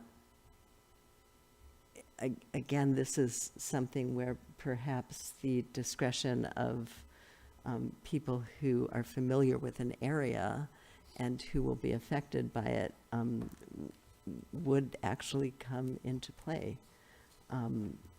And it's, yeah, I think either of those different terms would be fine, but. Other commissioners? Go ahead, Matt. Yeah, so I guess I have a question for staff, which is, I think right below where your cursor is, there's a note about how this language is not sort of objective enough, and that's been causing problems. And I appreciate that take into account is different than consider, but it's sort of another not so objective language. And so I'm curious from staff how that would work. Yeah, we had made this recommended change based on conversations with the commission over the last couple of years, and through the review of this project or this plan to try and move away from, community character and terms like that were, more, harder to define. Again, I think that, the same point that I just made, if you want to have some policy language and then you say, now we've adopted this zoning code and this zoning code implements this policy language, as Commissioner Yodowitz pointed out, that's perfectly fine. But we did try and eliminate these policies that you have struggled with in the past, like, compatibility and those sorts of things, where you've seen a project that meets the code otherwise, but you don't see any other, two-story buildings around it. There's only one-story building. So does that mean you can't approve a two-story building? So I just wanted to put that note there for context. The length of the note has nothing to do with the strength of staff's opinion about it. It's just the context around it. Dan? Yeah, I sure support Matt's point about us moving towards objective standards as much as possibility. And although I appreciate that sentence and it sounds just right, and we all want things to be kind of compatible and harmonious in areas of the community, but it does leave us vulnerable to some difficult conversations later. My thought is, yeah, I did not like the word compatible because that is subjective. But if height, scale, mass of new buildings and renovations and additions need to be taken into account, they can be taken into account in a form-based code. And it almost goes without saying that's what a code does. So, but I just liked to see that language as kind of a policy, and maybe it's a toothless policy, but I don't know. Does anyone? That's my thought. Okay, Judith. Yeah, I think that all along here, we've been making a distinction between the policy level statements that go into the general plan and the standards that go into the land use code. This is one of those cases where we have a high level policy standard that can be implemented through an extremely detailed and arguably objective set of standards in the land use code and in our design code. And so I don't see that this opens us up to any problems whatsoever, any more than consider did in the previous item's wording.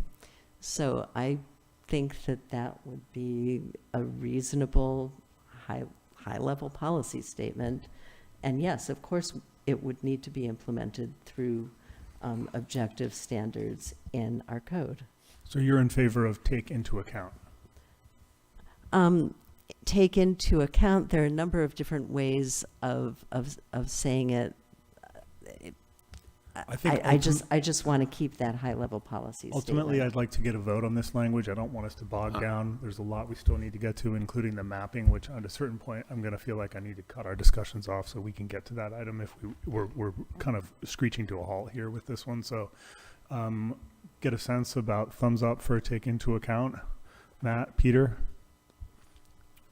Equalmente, Joel? Okay. Yep. Okay. So let's going to note that, as Commissioner Mayer pointed out, there's another policy that deals with this exact same policy in a little bit more detail below. So we'll incorporate those or point out the difference, and then you can decide whether to use this language, the other language, or both languages. Great. So item number 3 regarding the Arcata Plaza. Whose item was this? I think this was Commissioner Mayer. I think for some of yours, I highlighted the yellow to indicate where the changes were because it was hard to track.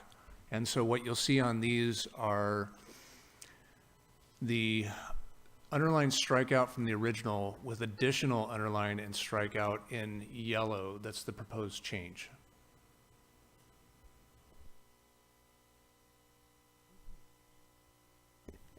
Excuse me, what I had proposed, and I have it right here in front of me, and you've got it in the track changes version that staff sent to you as well, was D, whoops, okay. I'm on the previous page. Okay, my comment was on D1B, emphasize Arcata Plaza area as the central community focal point, and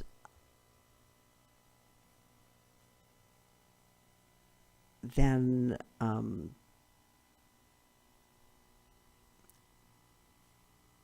the language I suggested proceeded to the Arcata Plaza. I'm looking here at my version of what you modified, and so it's a little bit difficult to decipher.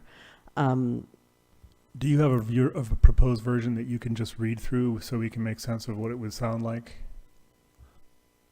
Yes, and it was D1B, emphasize Arcata Plaza area as the central community focal point. The Arcata Plaza shall somehow this got deleted in what I've got here. Anyway, architectural and other design elements shall emphasize the importance of the Arcata Plaza as the city's center. And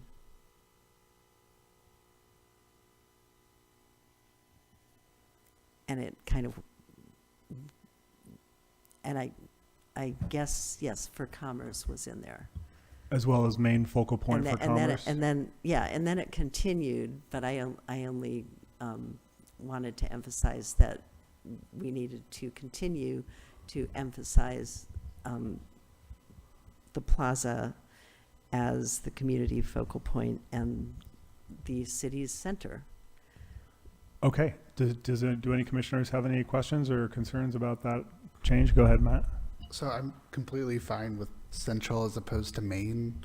It looks like you also want to delete the buildings fronting on streets around or facing the Arcata Plaza shall be multi-story. Yes, that's correct.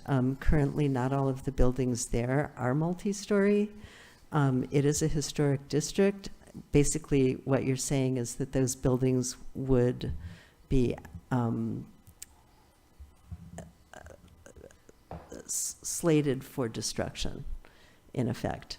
And I don't want to promote a policy that would basically say that our historic district is going to have half of the buildings slated for destruction. I think they should be multi-story. Okay, Dan, did you have a comment? Yeah, and I think that encouraging future development to be multi-story would be great, and it makes sense. I can't imagine any of the existing single stories, I mean, if they were non-conforming use, that would be okay forever, as if they maintain their building. There is no avenue of forcing anybody to vacate, destroy, and rebuild. So, but I like what you said, the central, I like that. You're now wanting to throw in the multi-story, so that language needs to get in there so we can vote on this. And then I like how you phrased the end of it, Commissioner Mayor. And But can I we get still some, need to tighten up on the language. can I get some clarity too, Commissioner Mayor? Did you not want this stricken as a community's focal point? It's above, community focal point is in the previous sentence, so that's repetitive. So I said the city center for commerce. So you did want this stricken? That's my question. The second, the place where it appears second. Yeah, stricken. so right here where it's highlighted, you want this to remain as is? Yeah, Okay. I want community focal point it. at the beginning, I but we don't need to use the same terms again. The city Okay, center Perfect. is, Thanks for that clarification. yeah. Joel, And do you- as far as the buildings fronting on the plaza go, do we need that language in there at all?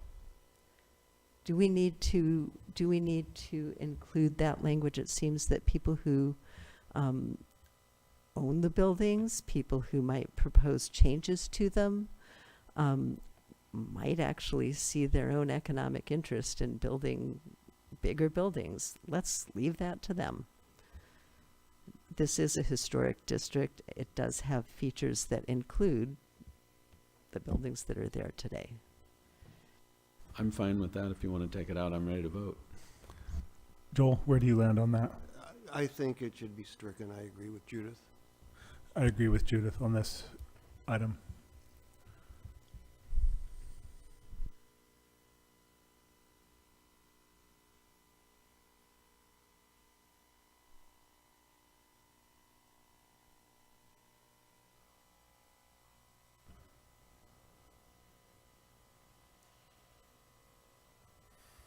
So item 4D-5B, single-family residential design, whose proposal was this?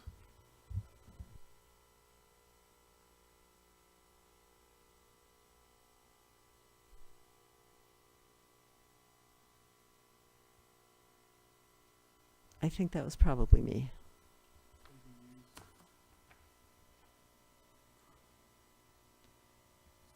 Yes, that was me. And I proposed some language. From the staff perspective, this language is fine. I would just recommend that you use something less stringent than ensure that accessory dwelling unit design complements surrounding development. Something more aspirational. What do you have wrong with ensure if complements is the term that follows it? That seems fairly mild. I think staff is suggesting strive for versus ensure. Yeah, I mean, I guess the challenge with this, again, and with a lot of these design policies, it's really hard to stay away from, sort of the slippery slope of subjectivity. And, number one, and that's sort of identifying that, how design complements surrounding development.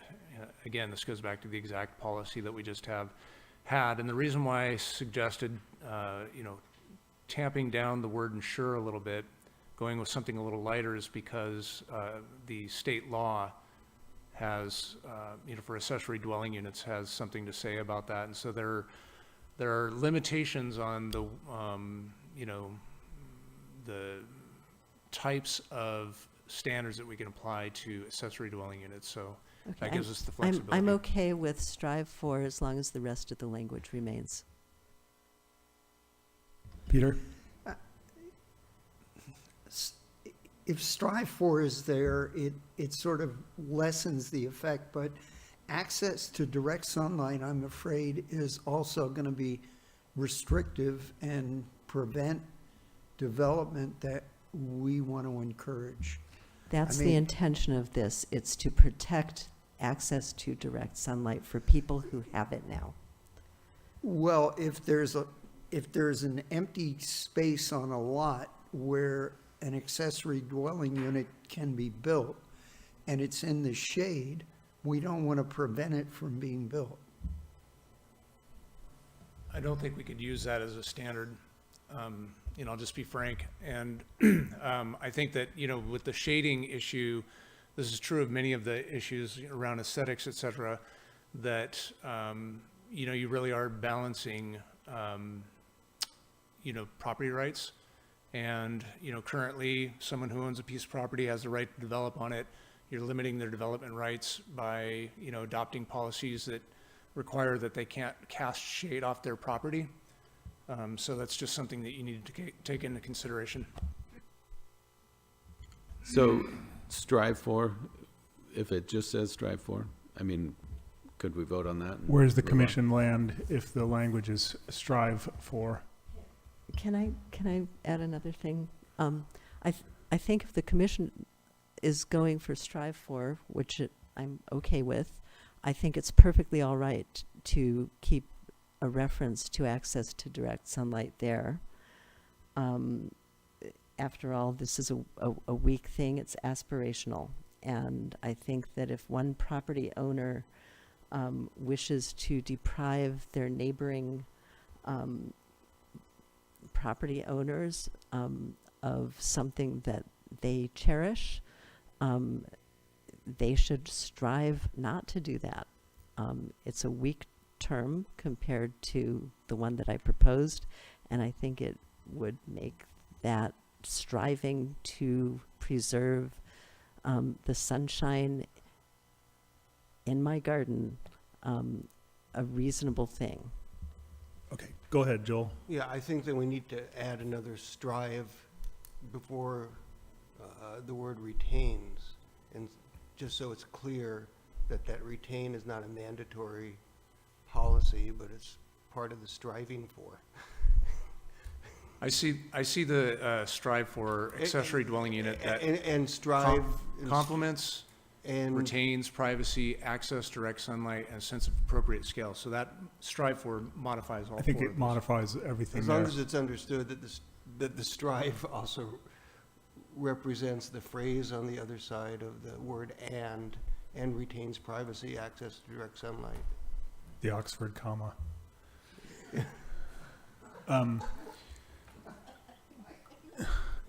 Is everyone, let's take a vote on this. We're getting stuck here again on this strive for. Is everyone okay with that language? Does anyone have a problem with strive for? Given the observations of staff?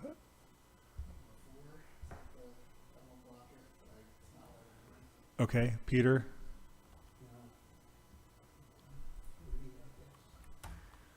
Judith? I'm good with it. Okay, Joel? Dan?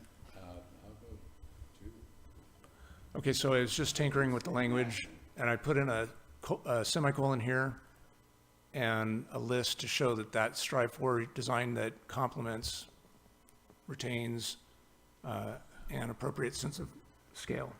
Got it. I think we're the majority approved. Let's adopt and move on. And can we have a timeout, just David? And can you give me a preview of coming attractions before we get to the map portion of our discussion, which has been pushed off so many times, and we're at 7:07 or something this evening, and I want to make sure we have time for that. So, how much more do we have before we're going to organically arrive at that point?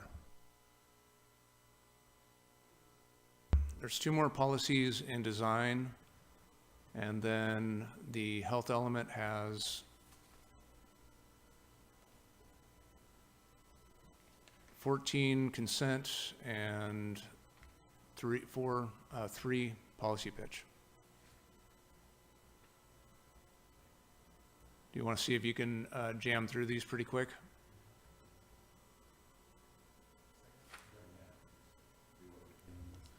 Well, I mean, it always comes to a hard choice about what gets jettisoned, and my concern is that the map discussion has gotten kicked off so many times that I would like to clear that off. So let's try and be a little more concise and quick in our discussions and move quicker to a vote if we can on these items.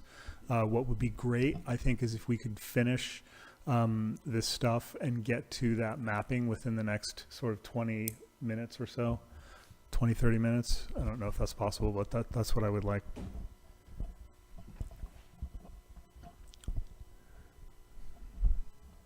Take us to the next item. So the next item is streetscape design. I don't remember who proposed this. This is, I think, a decent policy change. Just wanted to make sure that folks had a chance to talk about it if they had concerns. Go ahead, Peter.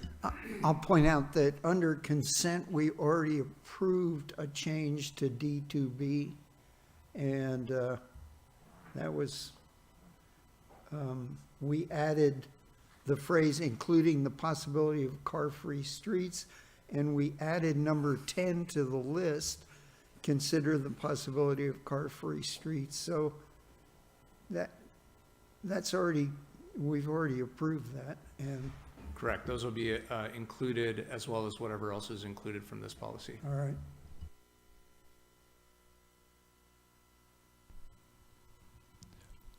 So I don't know who did this one, but the change is just adding non-obstructive to the furniture. We already did encourage underground, right? Putting that back in. And then, is there anything else? Well, adding, I mean, we had already added a number 10, which is car-free streets. We should make, strongly encourage undergrounding, number 11. Yeah, staff will incorporate whatever gets adopted. Let's just make this consistent with previous language adoption.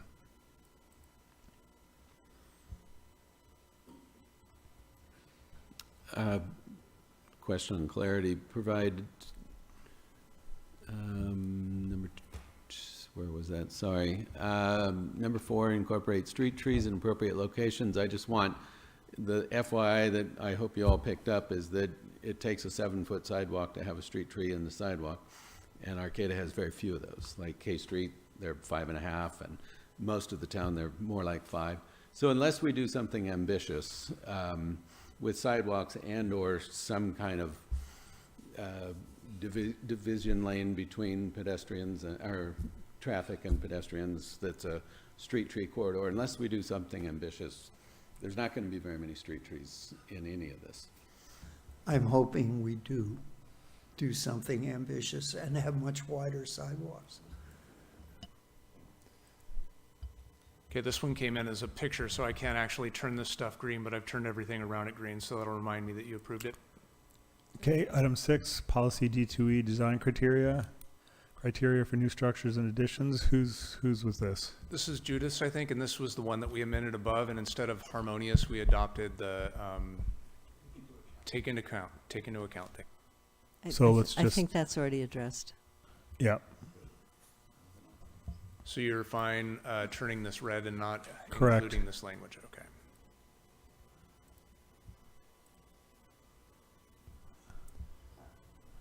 Actually, excuse me, there was a part of that in the rationale down there that if we're going to eliminate that, it referred to the requirements for elevation drawings and photographs rather than elevation drawings or photographs. And I feel that given that we're dealing with digital documents and context, that it actually is important to have both.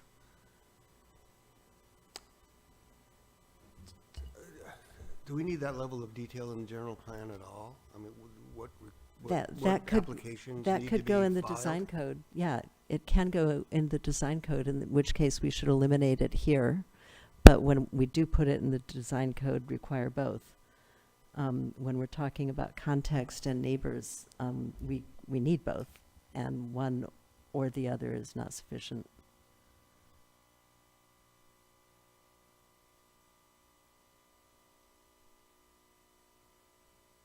Other commissioners have shared that concern regarding photographs as well as drawings. Didn't I also just hear a suggestion that we could eliminate it because it should be in other places? Yeah, I'm fine with it being eliminated here, but showing up in the land use code design standards and application requirements. Let's do that. Staff perspective. I would say let's save the discussion for a later date. If you're willing to eliminate this policy now, then we can talk about it later, so I don't drone Let's on do that and bore you. and keep moving.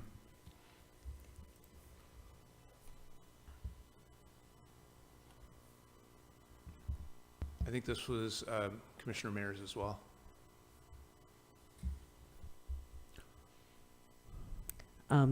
It's basically the same set of issues that we have addressed in other contexts.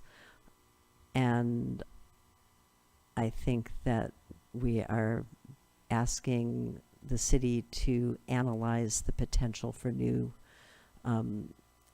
development to obstruct views of things that we value, views of the bay or the ocean.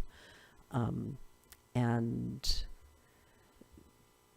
I think that the original language referred only to hillside areas, and I've suggested limiting that to any public street in Arcata. And again, this is fairly weak language asking us to do that analysis and not absolutely to preserve those views, but not to allow development without having first analyzed its impact on those view sheds. Joel? Yeah, I was always under the impression that views are not a legally protected right, and as much as I appreciate views, if that's the case, I would not be in favor of putting anything in the general plan that provides any new legal rights for views. I think that could impede development. It may indeed impede development. It probably would impede some development that perhaps should be considered twice. And therefore, I'm asking that we include high-level policy language to analyze those potential impacts. CEQA's case law has recently, been pretty clear that it's not an absolute right either. CEQA is going to require that analysis regardless. I think that we can make a slightly stronger statement in our area, which has very strong values in terms of what we see from our streets. Other commissioners want to weigh in on this item, Matt? I'd be opposed to this change. Peter?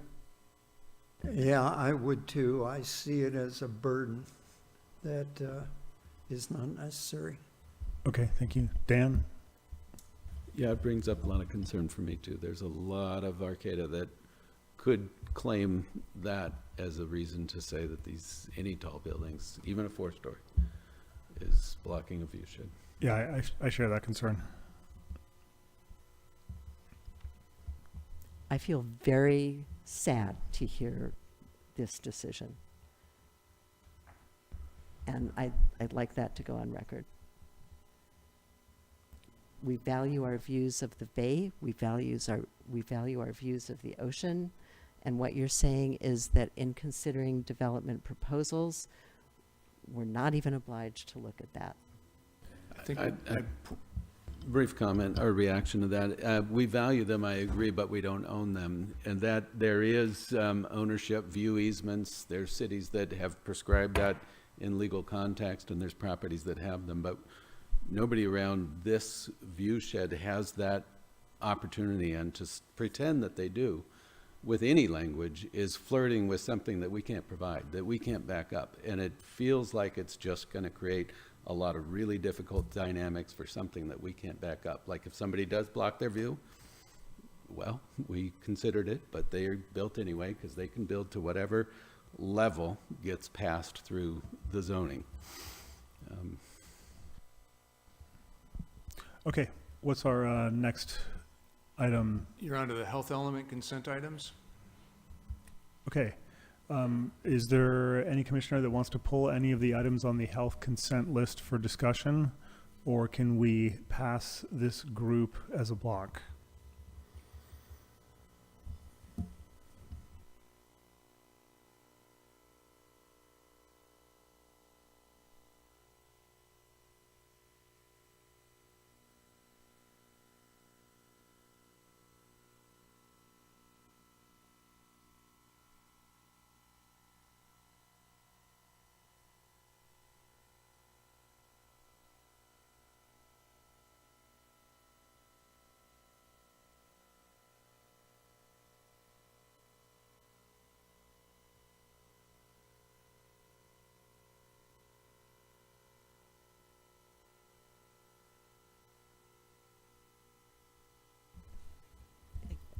Could I just ask that CX safe be spelled out?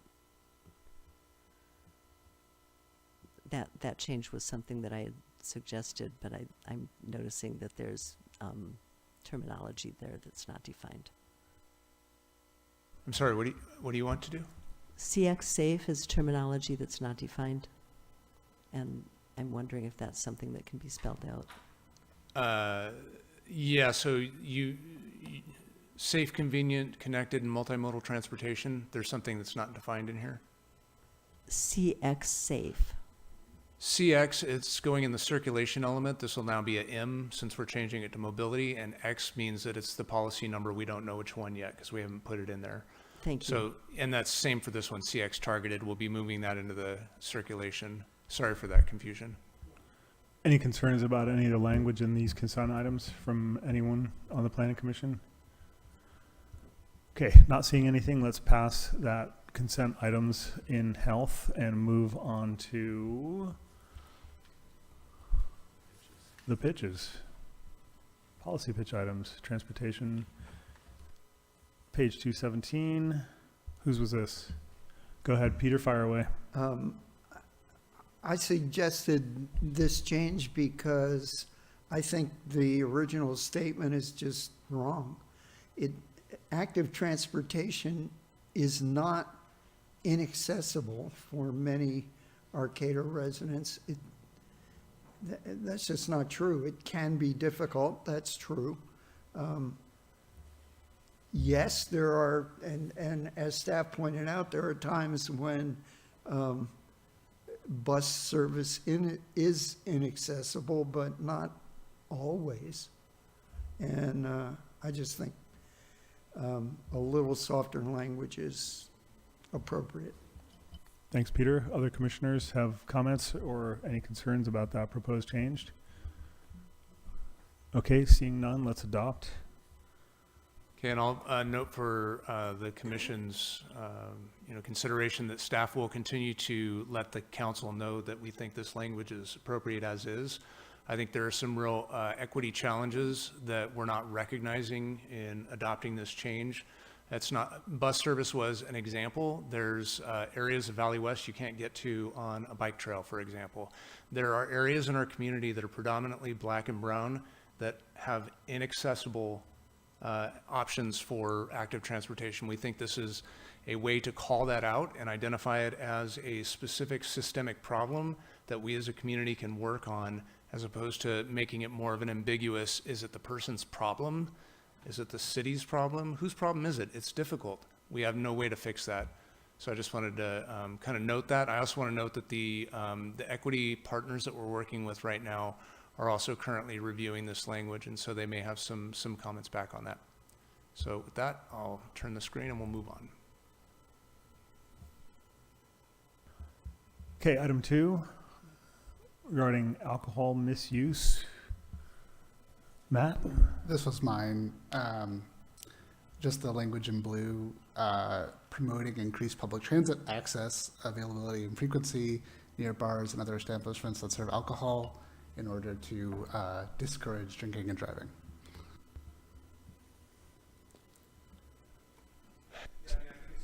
I think it sounds good on the face of it. I think that making this a shall is probably going to, may not make it through the entire policy change this way. I think it's a good option for, improving safety. I just don't know that we can commit to it. There are many factors that drive bus frequency and availability. So. How about if it said, the city shall consider the impact of land use policies and programs on alcohol misuse, including promoting increased public transit, so something like that? Yep, that's reasonable. Is that okay? Is everyone okay with that kind of language? Great. Reduce drink driving?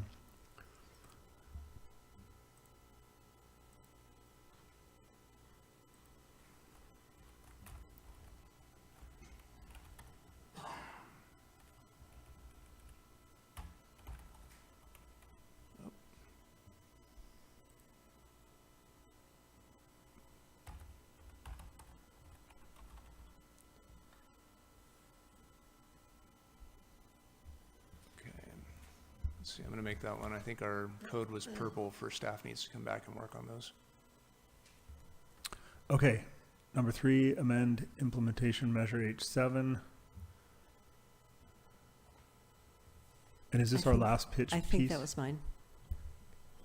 I think I understand that the reason that language was included there was to highlight underserved neighborhoods. However, when you're talking about health data, the general public will not be able to make those comparisons themselves unless they have access to the full set of data, in which case the analysis will then highlight the higher concentrations of poor health outcomes in specific neighborhoods. But when one talks about data, it's really important to report on all the data, not only a portion of it. And so that, I guess, in a way, is my academic hat coming into the picture. The other thing was the recent developments that threaten health, I think, is an important bit of policy language to add, because we're not only looking at negative outcomes that have already taken place, but at threats to health that we need to be proactive about. Can I ask what you mean by developments in this context? Like events, or are you talking about buildings? I might be talking about events, budget cuts, health program changes from the federal or state level. I might be talking about the threatened closure of a healthcare facility. I might be talking about the limitation of particular services that could no longer be available in our city or region. And that's why I use that very general language. Yeah, okay. Because this read a little ambiguous to me. What about changes in programs, policies, or the environment, or something like that? Programs, policies, services, and yeah, something like that. I tried to be concise. Programs, policies, and services. But I was thinking in particular of the potential closure of a healthcare facility in our area, or the refusal of particular healthcare facilities to offer particular services Mhm. that people here need, in particular women's health care and gender-related health care that one of our major facilities is refusing to provide. I agree, and I would say that we're not only really concerned with the recent changes, but imminent or future ones as well, right? It's not just recent things. It's the kind of ongoing situation, and so we might want to find language. Yeah. That Left was out a word, sorry. That's great. Okay, everyone good with that? Okay. So adopted, and does that take us to the end of all of our pitch stuff prior to? It does. Okay. Then with great fanfare and at long last. Okay. So yeah, let me just zoom out real quick here. Thank you, Gillen. Okay, so we have the land use designations map before you here. At your meeting a few weeks ago, you dealt with a couple of the changes.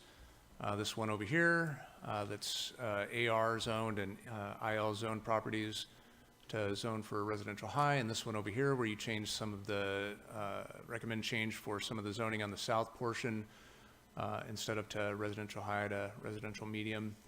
And so zooming out, we're gonna just start at the north end of the city, looking at the changes that are proposed.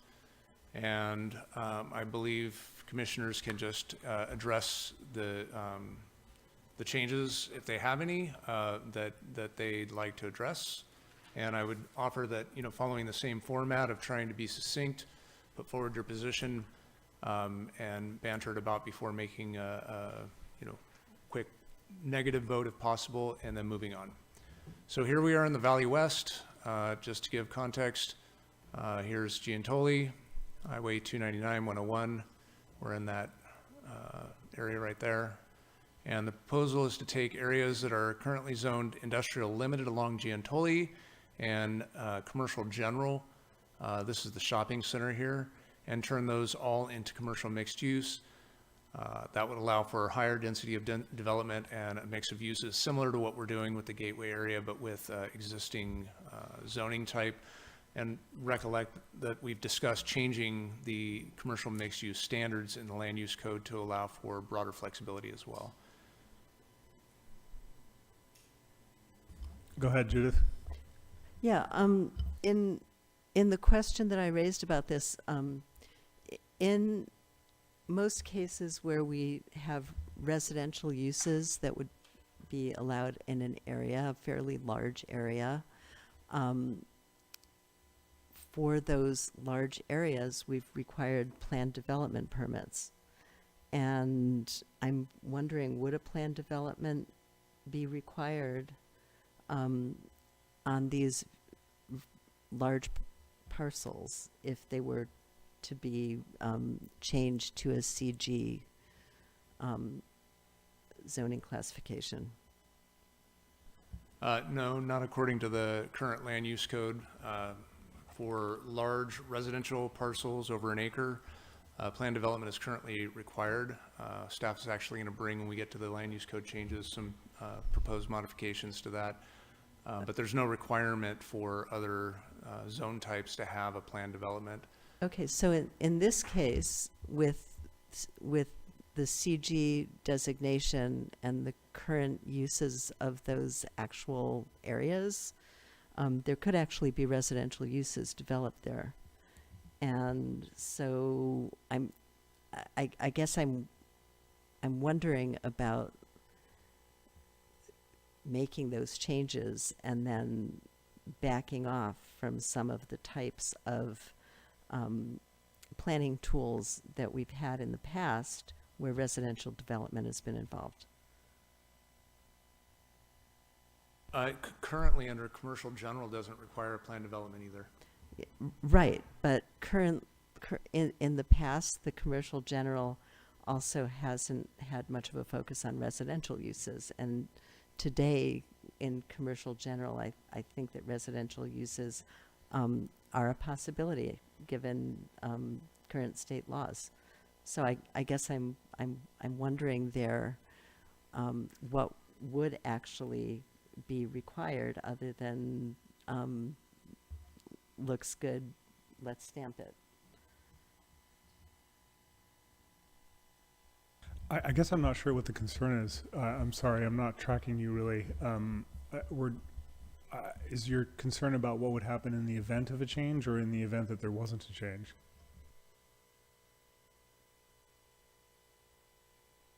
So this area, I think, is in one of the infill opportunity zones. Is that correct? It is. Okay. So presumably, in these infill opportunity zones, we're going to have something resembling the kind of form-based code that we have, that we will be developing for the gateway.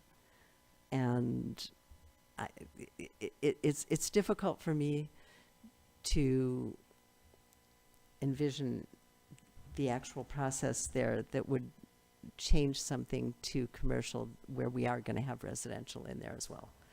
And This change would allow for mixed-use development, which is similar to commercial with residential on top. It allows for a slightly higher density, and it gives a little push for that infill opportunity zone to get started before we've had the ability to go through the process of developing a form-based code, so that there's access for development potential in that area now. We can evaluate it now. It can be combined under our existing EIR for this general plan update work, and it'll, gives us a head start on that work. It would be subject to the same kinds of review process that any commercial mixed-use project would be, afforded under current state law or local law. If it wasn't subject to one of the streamlining provisions from state law, then it would have to go through a design review process. And it would be subject to the standards of the commercial mixed-use zone. Okay. okay, and are we talking about Exhibit 2 as well as Exhibit 1 here, or just Exhibit 1? Just Exhibit 2, Okay, where the just commercial Exhibit mixed 2. use is proposed. Okay, so the other question there, does that include the current school bus area? The bus lot? I'd have to double check. I believe it may.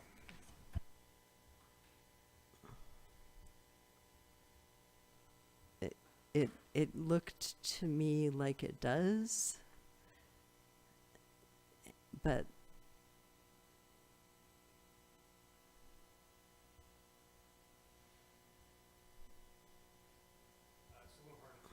It's a little hard to tell on the fly. I'll keep looking, but is there a specific question about the bus lot? yeah, that's an area where we've had a lot of diesel and lubricants and, interesting chemicals associated with large vehicle maintenance over the years. It's basically a kind of an industrial site, and given the types of residential uses that could be enabled there, I'm wondering about what the rush is to change that zoning before we have an actual set of projects envisioned. I'm also kind of wondering about where the buses are going to go.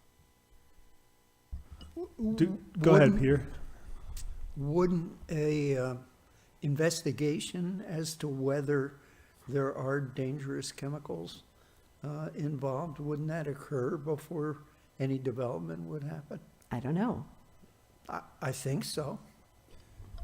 Yeah, if there's a site where there's, where there have been industrial activities, there'd have to be an investigation. And the bus depot or the bus property is right here, so it is included in that area.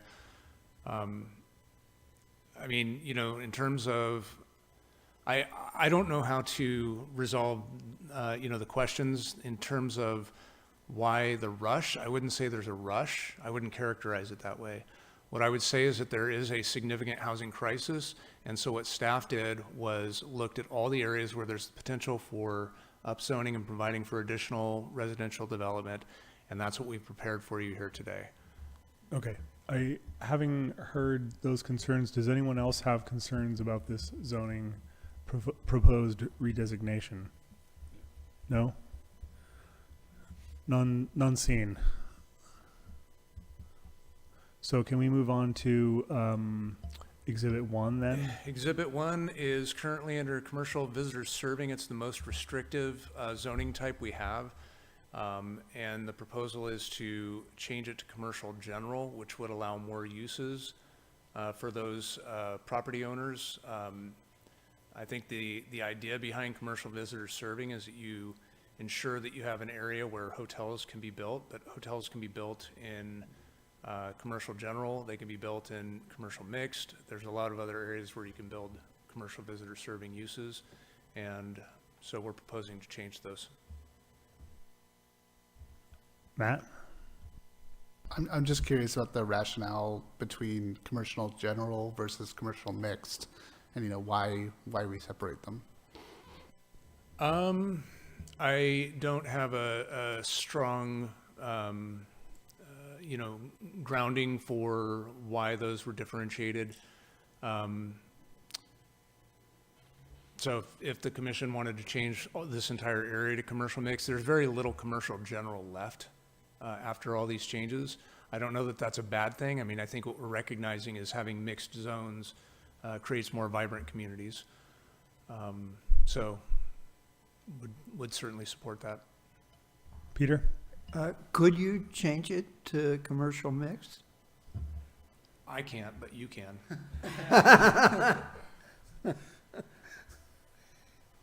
I think that's a good idea. Prefer a change to CM versus CG. Okay. So that means most of that Valley West area would all be CM, huh? Yeah. Joel, thoughts or concerns? Yeah, no, I have no concerns. I think that's a great idea. Okay. I would support that change to commercial mix.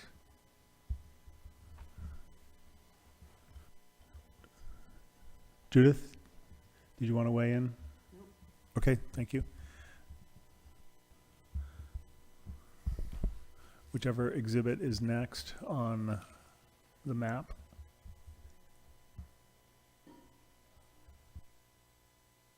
Okay, Exhibit 3 is the Happy Valley area. Excuse me. And the proposal is to change this all to industrial limited. If we do change this to industrial limited, sawmills would not be able to locate here. And so, even with this recommendation, I think we need to keep it open to, to consideration. There aren't a whole lot of other sites where sawmills are allowable.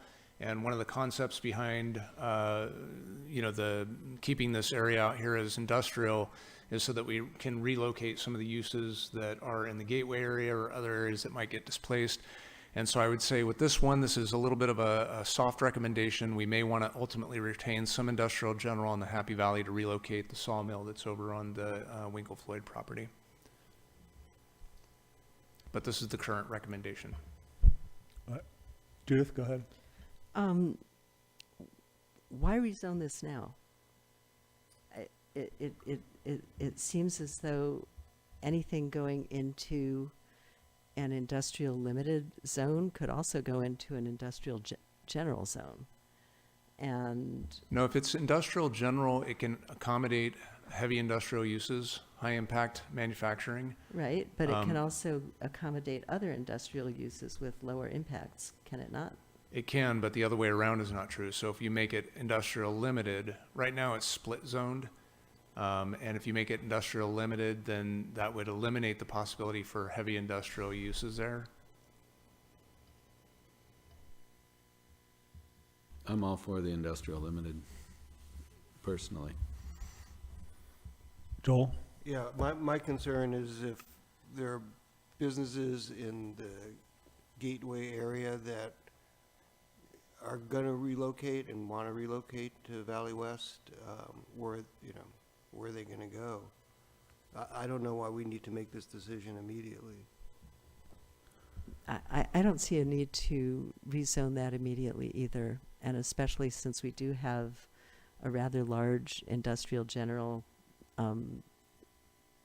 area that isn't being rezoned, and that does now host the Cannabis Innovation Zone, and that is probably being underutilized. I just would wait to do rezoning in this smaller area behind with extremely limited access at the moment. Matt, Peter?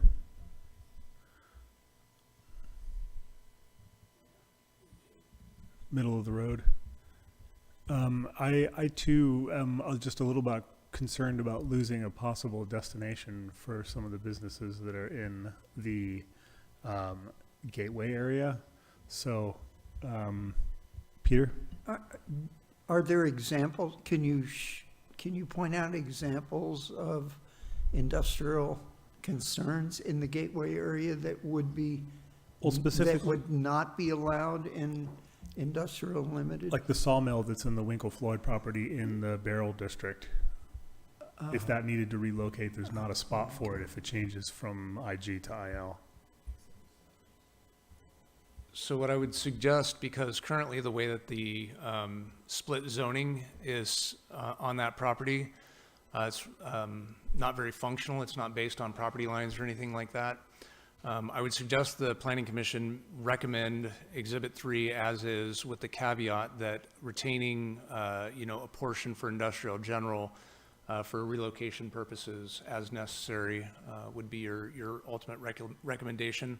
I think by the time we're implementing these, we'll have knowledge around whether that relocation is required. That seems like a reasonable compromise. Is everyone okay with that? Okay, let's adopt as suggested and move on to Exhibit 4.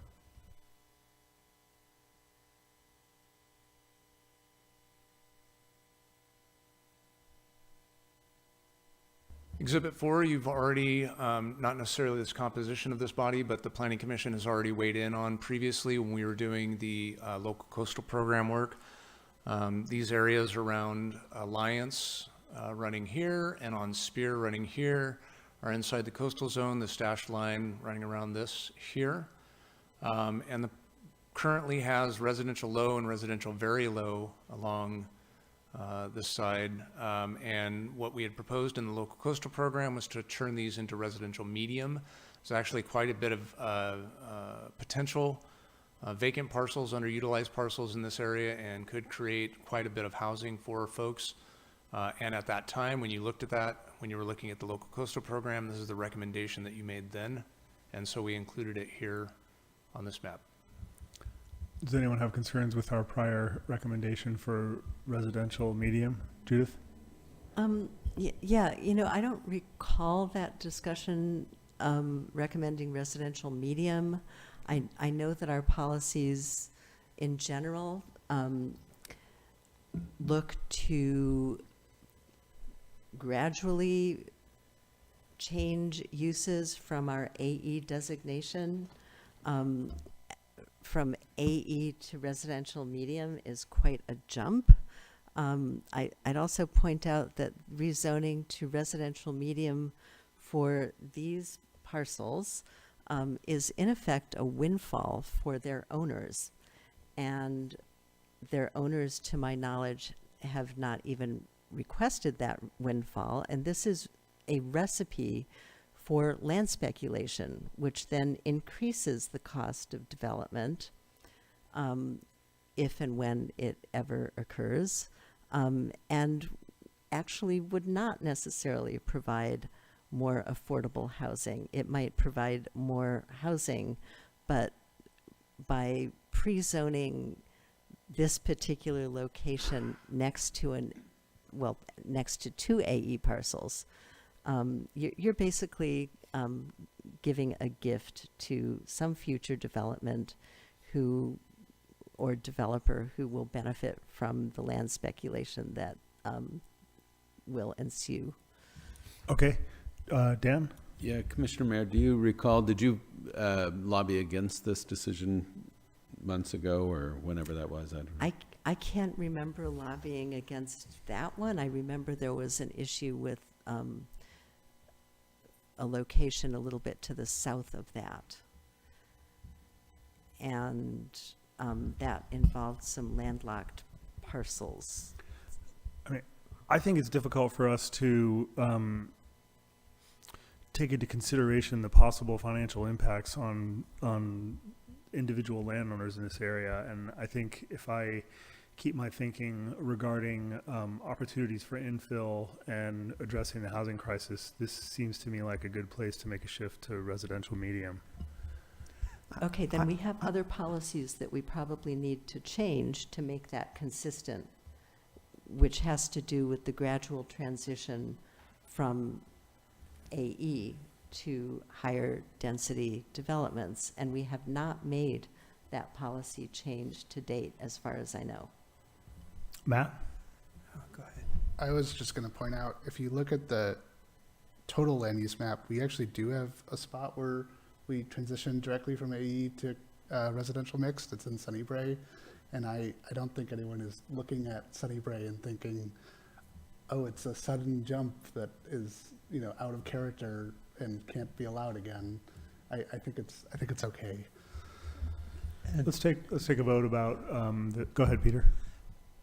I just want to say, we can't, we really need housing, and the fact that some landowners may make money because this gets rezoned and we can build houses, that can't be a reason for us not to do it.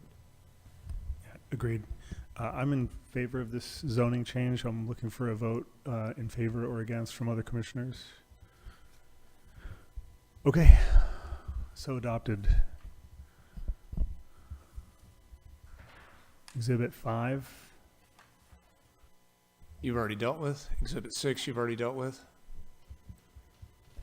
Exhibit 7 is the Northtown area, which I may advocate for renaming Midtown. There's a whole lot north of Northtown, or Uptown, or I don't know, something like that. Anyway, Exhibit 7 is Northtown, and it's commercial general currently.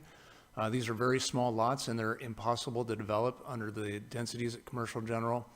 And the proposal is to change it to commercial mix to allow, again, that more vibrant streetscape with higher densities. I would suggest you make that recommendation about renaming to the same people that call San Francisco Northern California. And good luck with that. Questions and concerns about this zone change? Judith? Yeah, I think if we're going to make this zone change now, we should also plan to have a specific set of objective standards in our land use code before the development under the new zoning could take place. Mainly because in this case, we do have some very considerable issues around height. I hate to say the word, around parking, around curb cuts onto the street, around shading. And so this is one of those areas where if we are going to do this rezone, it needs to have its own set of objective standards put in place before the rezone actually kicks in. May I ask a point of clarity?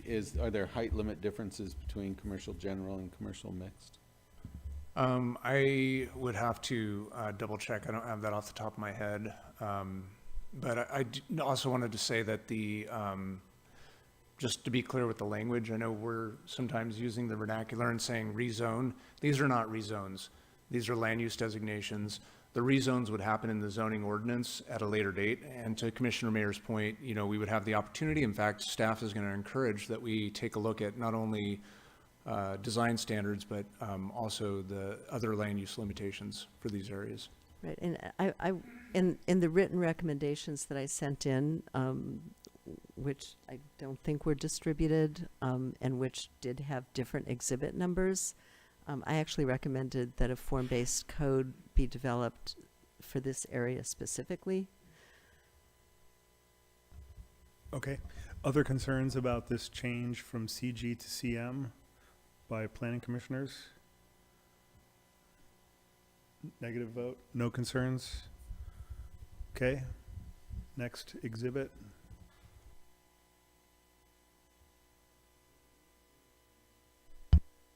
Exhibit 8 is the downtown area. It's got a little holdout parcel that's right here. And the recommendation is to change it from residential high to central commercial to flatten out that area.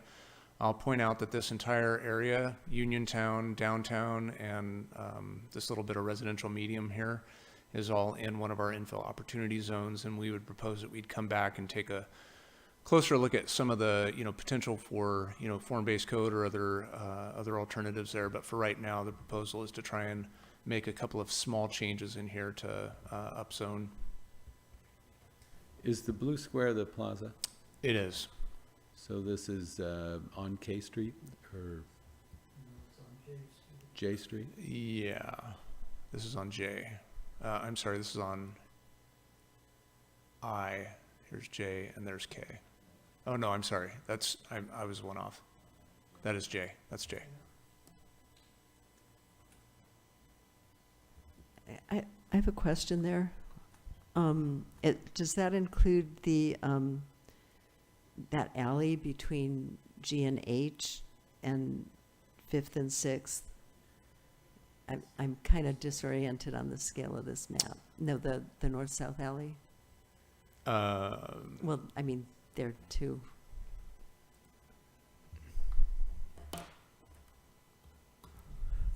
So the proposal is just for that one outholding property to be conforming with the rest of the zoning? Correct. And do commissioners have a concern about that one property being brought into conformance with the rest of the zone for that area? Can you point to that, please? The property itself? Yes.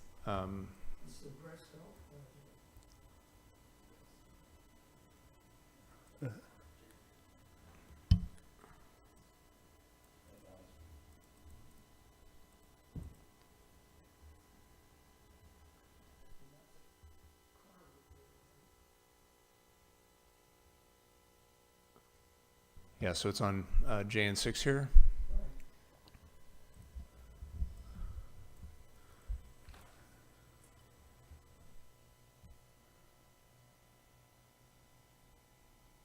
Got too many buttons to push. I keep pushing the wrong one. It's this property right here. So it's the back corner of the same property that has the cannabis Yeah, here's businesses. HPRC. Got There's Sorrel Places over here. Got it, got it. So again, does anyone have concerns about this property being made to conform with the rest of the zoning? Just that property to be made consistent with the rest of the zoning? Hold on a second. I think I'm on the wrong. Yeah, there's one up front. There are two properties. There's two. There's two of them. Thank you. Yeah. Okay. Oh, there we go. Thank you, Jen. Yeah. Yeah, there's the other one. So there are two properties in the downtown core that is being proposed to have the zoning change to be conforming with the rest of the downtown core. Is anyone opposed to that change? Okay. Next item. Okay, number 9, again, we discussed this when you looked at the local coastal program. These properties down here are very small, and most of them are zoned residential medium, and are basically completely built out with a single-family home on them. Some of them have a duplex, and some of them have quadruplexes. The proposal here is to rezone this to residential high. I don't know what kind of impact it'll have, but that's what we proposed before during the review of the local coastal program, and the commission said yes, they wanted to see that, so it's reflected here. Is anyone concerned with our prior recommendation? Go ahead, Matt. I would make the same suggestion I made earlier, that this could be commercial mixed, and it would sort of fit in with the surrounding commercial mixed and the plaza, and you could still have street activation with some sort of store if people wanted to put one there. But just a thought. The advantage being to be able to continue to have commercial on the ground floor with residential above. Yes. Does staff have an opinion on that proposal? Not, I guess leaning into some of the changes that you'd need to make in the commercial mixed zoning district, which right now requires some commercial on the ground floor. What that would do to areas that have little potential for, commercial frontage is, prevent their development for higher density housing. And I think we reasoned on these particular sites that, they're really not large enough for, for that. And also many of these are they're in just neighborhood, it's just a neighborhood. Right, got it. So- Not as much potential Yeah, for so that if kind you wanted to lean into making changes in the commercial mix that allowed for more residential on the ground floor, which staff is actually going to propose, but perhaps on small lots, eliminate the requirement for commercial, then it might work here. Otherwise, I would suggest that you get the same effect by going residential high. David, couldn't we also, at some point say, amend the RH to somehow like allow ground floor commercial with a conditional use or something like that? I think we already did that. I asked for corner stores to be allowed in residential high, so, but yeah, yeah.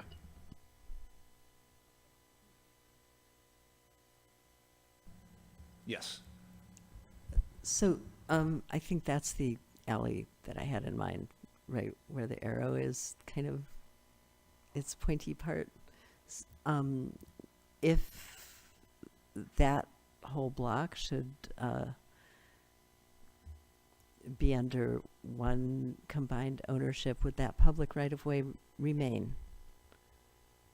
Yes, that I believe is and I will confirm this and get the information back to you, but I believe this is a city alley, city-owned alley, and so those would remain.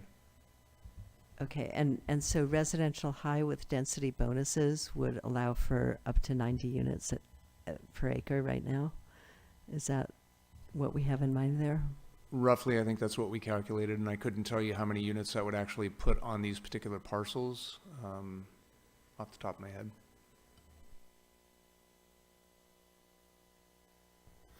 Okay, Peter? Does Jolly Giant Creek go through here? I don't know off the top of my head if it goes under those parcels. Let's, I'd like to see a show of hands in favor of making a change from residential medium to residential high for this area. In favor? Passes. Let's move on to the next exhibit. Sounds good, and I think that Jolly Giant Creek does not go under those parcels. Number 10 is basically Uniontown and a little sliver of holdover. These are the residential medium parcels on the south here. Excuse me. Like south of CVS? Yeah, just behind CVS. Might be able to see it better on these. Like right up against the wall of CVS, literally behind. Yeah, between CVS and Samoa. Yeah. So here's these parcels here, and then these parcels here. So this is the same. We just discussed the residential medium parcels over here going to residential high. This just couldn't fit on that same exhibit. So it's the same concept. These small parcels out here are zone residential medium. They could be redeveloped with higher densities if you went to residential high. Anyone concerned about that change to RH there?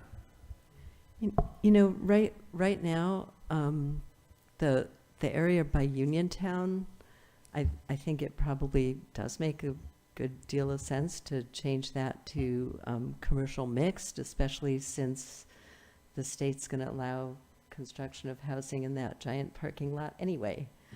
And so we might as well be able to set standards for it. But when you're talking about the area to the south, have we gotten to that area yet?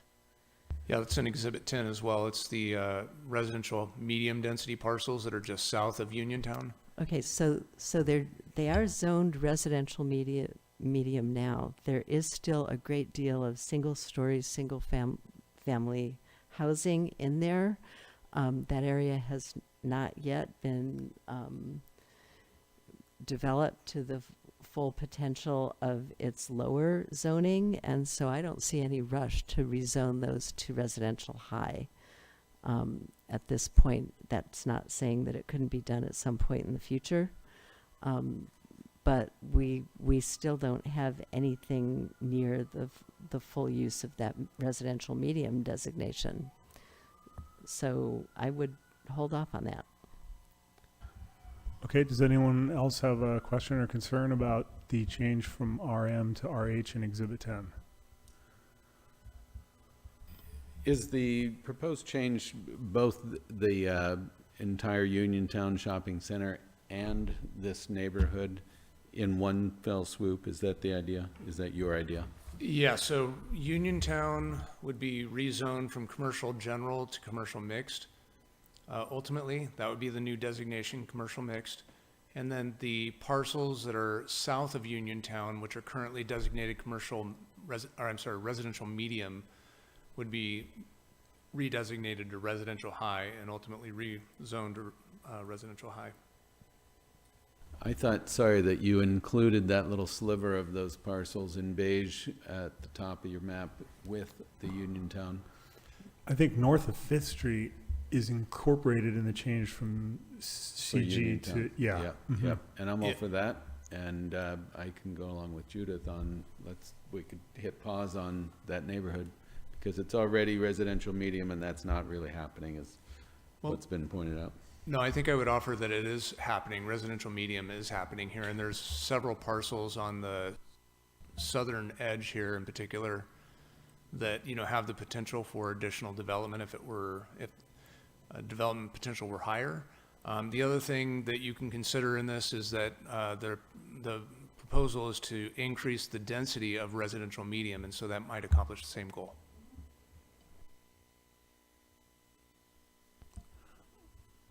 Can you say that again? What was that last proposal, David? In the land use element, all of the zoning districts are increasing their density, their base density. And so right now, this is residential medium and you're allowed to build up to 15 units per acre. But in the future, with that change in the land use element, I believe it's, I want to say it's 35 units per acre. I'd have to look it up. I don't know off the top of my head. But it's much higher density in the residential medium zoning district. So you, without changing anything other, except what you're changing in the land use element, you get higher development potential here to begin with. Okay, and when will that associated change take place and affect the increased density potential? It's happening in this same review. So those changes to the land use designation allowable densities are happening simultaneous with the changes in designations, and that'll all be approved at the same time with the general plan updates. Can you show Exhibit 10 then, just a little, or the exhibit in totality? So what you're saying then is if we make the change north of 5th Street to commercial mixed and keep everything south of 5th Street in residential medium, we will be effectively increasing the density anyways in both portions of that. Yes, just not as much. Okay. Yeah. Judith? Yeah, I'd also like to point out, in addition to effectively increasing the density by changing what residential medium means, with density bonuses for affordable housing and a number of other things, we're further increasing the density. Whereas if we change it to residential high, we've got that 90 units per acre again on what are now extremely narrow streets with a kind of a weird little street pattern.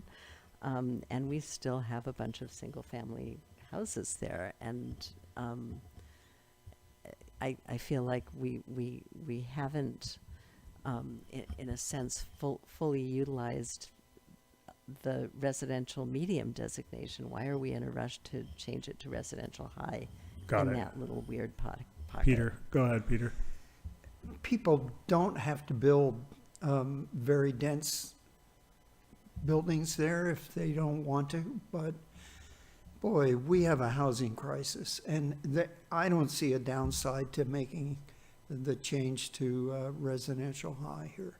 It gives the opportunity to build a more dense neighborhood if possible, and we needed it. Matt? I agree with Peter. I don't agree with the logic of we shouldn't upzone until we fully built out an area. I think that the housing crisis, you know, this is walkable to downtown, so it's like a prime location for more people to be able to live. And so I would be in favor of residential high. Joel? Yeah, I agree. I think it also sends a message out there to anyone who's paying attention that, you know, Arcata wants to build housing. Go buy one of those single-family homes right now. Sell it big. I'm in favor of that change to RH, really on consideration as well. So let's make that proposed change as it lands and move on to Exhibit 11. Dan, sorry, go ahead. Yeah, is there a little bit of cleanup that we can do on those parcels that are north of 5th Street? Is there any moving them into the commercial mixed? Or is that not appropriate because they're presently single-family residential? I think it's definitely doable. There's kind of like a hard break in the way that the Uniontown Shopping Center was built, which I think was why we, and because of the existing developments on that side, but there's no reason why you couldn't make that break if you wanted. I think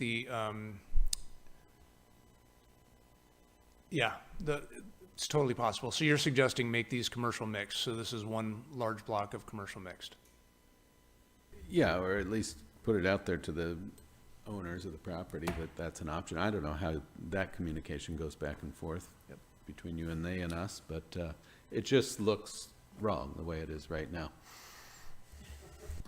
Yeah, I think it's largely just because that's, again, this is the legacy that we've adopted, and we can clean those up, where it makes sense. So, certainly if that's what the commission wants to do, we can make that change. I agree with Dan.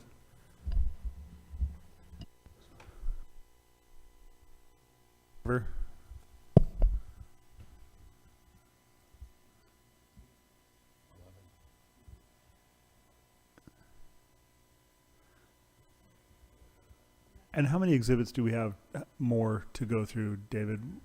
We're getting close to the end. We're excluding the gateway, we've got 14 total, but I think the rest of these should be pretty quick. Exhibit 11, it's the parcels that are on the frontage of Samo Boulevard. Here's Little Lakes over here. Here's where the on-ramp is for the highway, so just the parcels there, moving them from commercial general to commercial mixed should be, I would think, non-controversial. And the mini storage. Judith? That is potentially putting new residential development in an area that is potentially very much subject to rising groundwater and possible all those coastal hazards.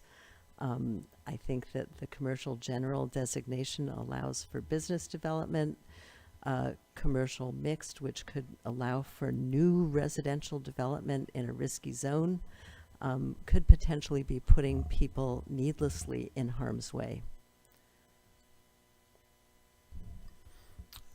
Other concerns or comments about that Exhibit 11 shift from CG to CM?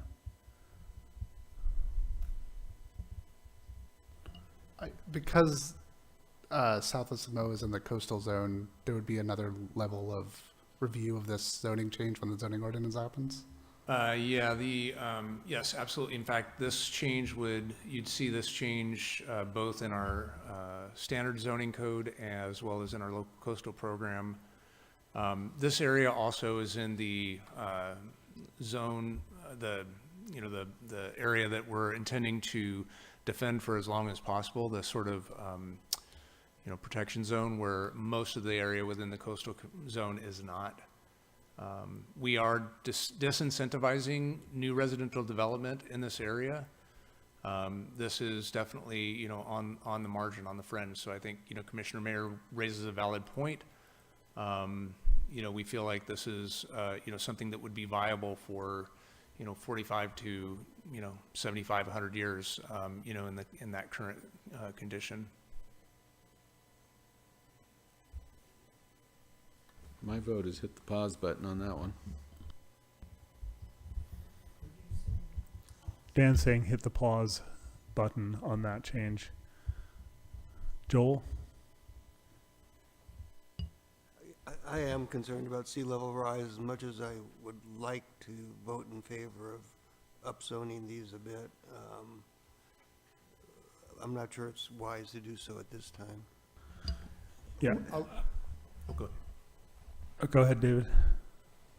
I was just going to mention that, with these, and I think it's reasonable to have a longer discussion about this. I want the commission to be really comfortable with this change. But, if your thinking is, well, these areas are in the mapped vulnerable zone, and so, the properties on the south side of Samoa are going to be inundated with tidal, waters. I guess I would offer that impact isn't going to stop at Samoa. If we have tidal waters lapping at the south side of Samoa, they're lapping on the north side of Samoa as well. And there's a whole host of additional impacts that are happening at that point, and infrastructure that needs to be built to protect that area. This is a new composition of commissioners from when we've had the discussions around sea level rise before. So I would suggest, if you have concerns, let's move on to the next one. I was just going to ask, if a development were to occur there, wouldn't it have to go through an analysis of how it's built vis-a-vis sea level rise? Under current permitting, yes. And certainly, I don't expect that to change with the Coastal Commission anytime soon. These areas are in the categorical exclusion area, I believe. And so, but we would have to demonstrate some sort of sea level rise resilience and adaptation program overall. I think for these, for this area in general, the strategy has been to try and incentivize, appropriate reinvestment in this area so that we can do things like clean up the scrap yards. And, recognizing that we are going to, enhance the, protections around these areas for, as long as it's reasonable to do so. But again, a much more lengthy conversation than we can have tonight. Given the fact that the city's working to disincentivize new building in this area, why is the city, given that, pushing this change to CM? Yeah, okay, so two things: not disincentivizing new development and not pushing for change. We're bringing these forwards for community conversation. The intent is, in particular in this area, between South G and H streets and out, along the southern edge where you see the pink, this whole area, the idea is to try and incentivize development, that we want to see people invest in those areas. We just want to shift the ways that they're investing. The piece that we want to disincentivize is new housing development, in particular new high-density housing development in areas that are subject to sea level rise. So I think that's a really good conversation to have at another time, so we can potentially get through the rest of this map. So let's move on to the next one and pause on this, not approve that. Okay, Exhibit 12 is, again, a residential medium zone parcel. This owner is interested in doing more development under the current zoning. They can't. This is another one where if you wanted to leave this at residential medium and rely on the additional development potential under the new density, that's perfectly appropriate option for this property. The owner's not looking to, blow it up and, build 4 or 5 story buildings. They just want to be able to add a couple more units. This is off of Bayside Road. Here's the Murphy's. So it's just the apartment complex. It's just off of Crescent. So either rely on the underlying changes in density or change this to residential high is the recommendation. I can show you where it's at. Go ahead, Judith. I'd rely on the underlying changes to that residential medium density right now. The only way to really take advantage of a residential high density designation would be to actually demolish some of the buildings that are already there. Residential medium would already allow them to build in the parking lots. It would allow them to build in the corners. That's actually relatively new, pretty good housing. And I think that if the owner really wants to build out some more, there's still potential on that site to do a little bit of it, but residential high, to take advantage of that would actually involve some substantial demolition of housing that's already there, and which is pretty good housing. Joel? If the property owner came forward with a proposal for some, really dense project that exceeded whatever the then existing land use designation was for that property, he or she could also come forward with a proposal to change the zoning map, to change the land use classification. Sounds like you're... Well, yeah, I'm kind of on the fence on this one. What's the downside of making this change now? I don't see it. Okay, a vote in favor. Matt? Yeah, I guess I'm curious about the surrounding residential medium and why you wouldn't also just change all of it. Why just this one? It feels very honed in on one particular property owner in a way that I don't know it needs to be. Yeah, no, that's a really good point. And if the commission wanted to expand this, there's area within the coastal zone that's also residential medium. And then this going up the road here is also residential medium. Those are actually developed out. So here's the subject parcel that we're discussing. Going up the road here, you can see that this is in no way, shape, or form residential medium, in terms of its actual build out. So certainly you could, upzone it. I think the idea here was that the, this is already right on the street. There's sufficient, access and all that kind of stuff to support higher density of development. You could probably make that same argument for downslope getting into here. The challenges you start running into downslope here are, setbacks from ESHA, but there's probably some development potential in here. So I guess if I were to, make a snap recommendation, I would say, yeah, include all of this. If you're going to upzone, this probably isn't going to have an impact. You could rezone it if you want to, but I don't think the owners have the desire to change it. Judith? This particular rezone to residential high will be a gift to that particular landlord.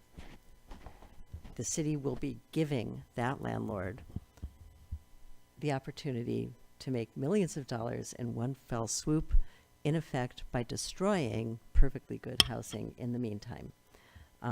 When that developer has a plan to build residential high-density housing, hopefully affordable to somebody, that landowner can come to the city and ask for a specific rezone for a specific project, which we can then review.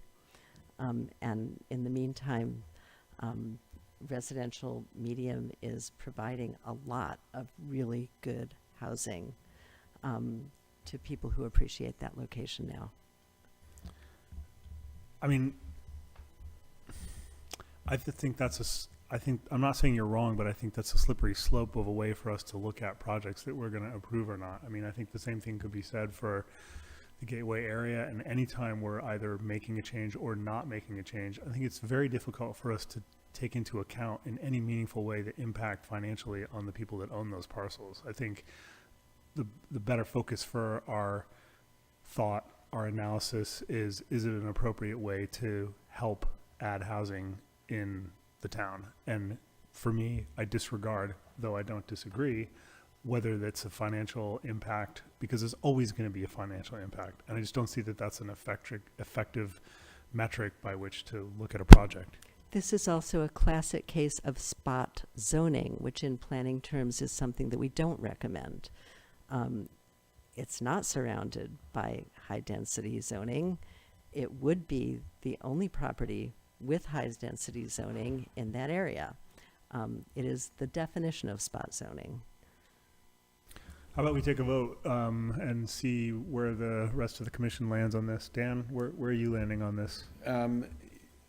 I appreciate the point about spot zoning, and I support that notion that it seems unusual to just choose this one parcel in that area. And I like sistering whatever happens with parcels across the way. However, this residential medium increased density stuff that's coming down the pike seems like it might provide exactly what this guy wants to do anyway. And I like the idea of him coming to us if he really wants, if he has a project in mind. So I'm with Judith on that. Joel? I agree with Dan and Judith. I think RM could potentially give the property owner sufficient density, and if it doesn't, he could come here and come to the city and ask for more. I'm going to agree with that. So let's hold off on that change to RH. Okay. And I just wanted to go back to 11 real quick, because Jennifer just pointed out to me that there was an additional change that I didn't catch on here. This is a split zone property that has industrial limited on the frontage, and then natural resources zoning on the back part here. And I believe the split zoning was related to a concern at some point in the past about, protecting wetlands on that site. It's not really appropriate to try and protect wetlands by adding a spot zoned natural resources area. And so we would suggest changing this all to industrial limited, and allowing the wetland protections that we have embedded in both the cities and the coastal commission's permitting purview to protect those wetlands. Can you show that to us on Yeah, on the map. The aerial photo, yeah. Yeah. It's this property right here. Here's Front Street. And this is the subject property. Here's the mini storage. This parcel here is zoned industrial limited. This parcel in the back is zoned natural resources. And I don't think that this dividing line follows the contour of a natural feature. I can guarantee you it doesn't. And so what we're suggesting is that you rezone this to industrial limited to match with the industrial limited zoning here. And then when this owner comes out to develop this site, we would just ask for a wetland delineation, develop appropriate protections, but then allow them to use their property for those industrial limited purposes otherwise. Any concerns by the commission about clearing that up? Judith? I was on Front Street a few days ago. It was flooded. It was very wet. I think if I were going to rezone this area, I would rezone it all for natural resources rather than take that back portion and rezone it for industrial use. So I would vote not to rezone this until the landowner comes and asks for it. They actually have asked for it. They haven't made formal application. I mean, I think that, I get the, the appeals to, we're giving things away to property owners. When we're making a major rezone like this, it's a great opportunity to help facilitate the kinds of development in our community that we want to see. If we don't want to see the kinds of development that go along with industrial limited zoning on this property, then yeah, we should rezone it to something else. If we do, then we should rezone it to industrial limited. The developer is willing and wanting to develop this, and so providing this opportunity for them seems to make sense from a community development standpoint. Matt? So my understanding is the sea level rise adaptation strategy is to sort of permit uses that will be movable, right? And so industrial limited to me is like that kind of use and won't have the same level of environmental contamination as a higher industrial. I guess I'm just, is that the What kind of city's uses sort are of we understanding? envisioning under IL? I think what they're hoping to do is to create more of the, sort of small to medium-sized shop spaces that you see in the South G Street area. So they would, develop sort of spec build models where they'd create the shell, and then, folks could come in and lease them and then improve them and, conduct their business in them.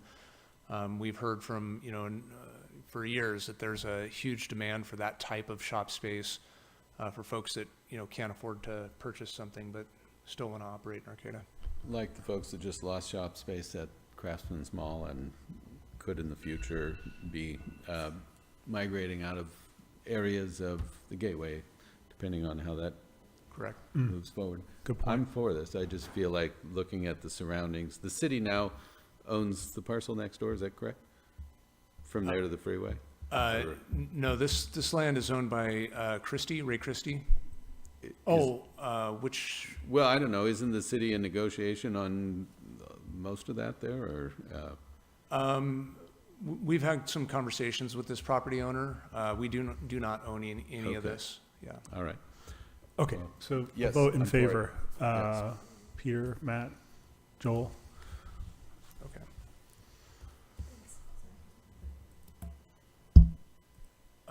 Okay.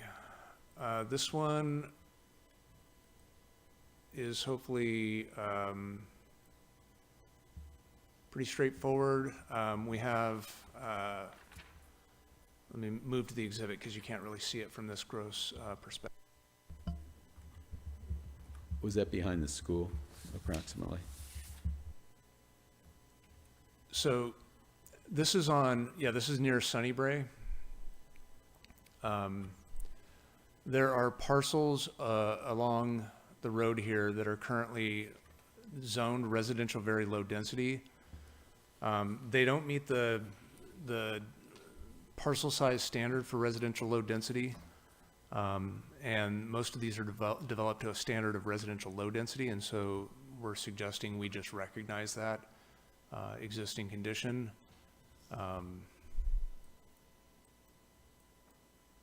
Any concerns by the commission? Judith? So then these parcels could, under SB 9, also be subdivided right off the bat, pretty much? Yeah, I think that they could be subdivided under SB 9 in their current configuration as well. Under their current configuration as well? Yeah, under their current zoning and land use designation. So that's not a meaningful change, in other words. I mean, I'd have to go parcel by parcel and evaluate the criteria, but I believe these parcels are small enough to where they would satisfy the requirements for an SB 9 rezone, lot split rather. In favor? Passes. Okay, we are getting, I think we have one more. This one is on Old Arcata Road. This is currently public facilities, and the proposal was to rezone it for residential very low density. This is a parcel that is owned by the Arcata Fire District. They have since asked that we not make this change at this time. And so I think because this is in a little bit of flux, I would love to get your impressions as to whether, if the landowner is wanting to change this to residential very low density, would you as a commission recommend it? And then that'll give me some insights to help share with them in case they change their mind. Can we see the streetscape of where that parcel is? Yep. Please. The best, most likely other alternative would just be residential low, not very low, right? I'm sorry, yeah, residential very low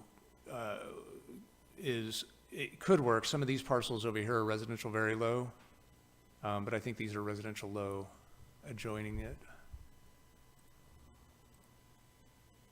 Oh, I'm sorry.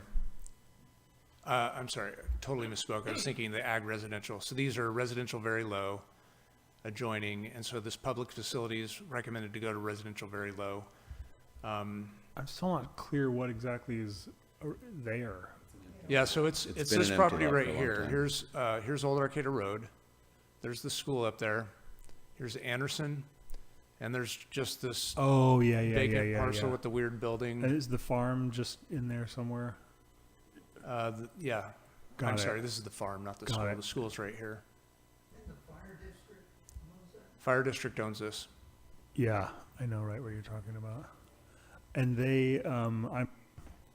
so you're asking us not to change it, but to give you our opinion of if a change was requested, what would we think? Yeah, go ahead and make your recommendation for change. They may ultimately say, no, we don't want that change. We want to retain it as public facilities. And so I'd love to hear from you, your recommendation on whether you're okay with it either being public facilities and potentially a fire station at some point, or residential very low and potentially a house at some point. So the presumption is the reason they don't want to change it is to maintain the ability to put another fire station there? Correct. And the staff is clearly not concerned about that as a limiting factor, or maybe? That's its current proposed use, and allowable use. There's no reason we wouldn't support residential very low, would we? I mean, it's surrounded by residential very low. I can't see why not. The only reason to not support residential very low is if you were to upzone that area to residential low. Residential low, yeah. I mean, there are a lot of the parcels in that area that are already at that designation, or at those development standards, not at the designation, sorry. Peter? Are there any plans for a fire station there? I mean, are we impeding that?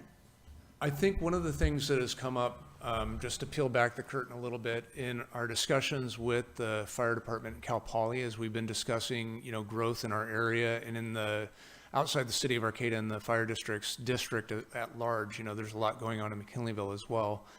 One of the areas that we're honing in on is, trying to study the fire district's future needs. And so I think because of that, they may want to hold on to this parcel and evaluate whether it makes sense to have, fire station, south here, as the population grows and as development happens. So previous to these conversations, I think they were thinking they're not going to need a fire station there, so they might as well sell it to somebody who could use it for housing.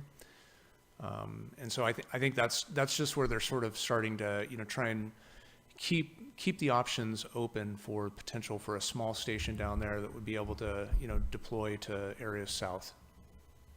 But it's a pretty low impact decision because whatever we say, it's still going to come back for us to make the actual change because we're not making a change right now anyways, correct? Correct, yeah. So I guess ideal situation for the fire district would be for you to say, yeah, we're comfortable making a recommendation for either. Does anyone have a concern about making this hypothetical change at some hypothetical point in the future? I think it's ridiculous to make hypothetical recommendations at this point, and if we do need to change the zoning there, we can do it later on. This is clearly a case where we had a request from a public facility owner to consider a change, which was then withdrawn, and so I don't even think we should be talking about it right here.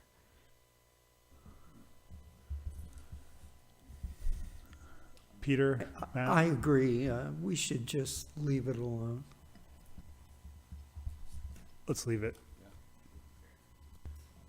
So just to clarify, leave it as residential low, or leave it as public facilities? Leave it as public facilities, Okay. and if they actually want to make a change and come back to us, we'll consider it.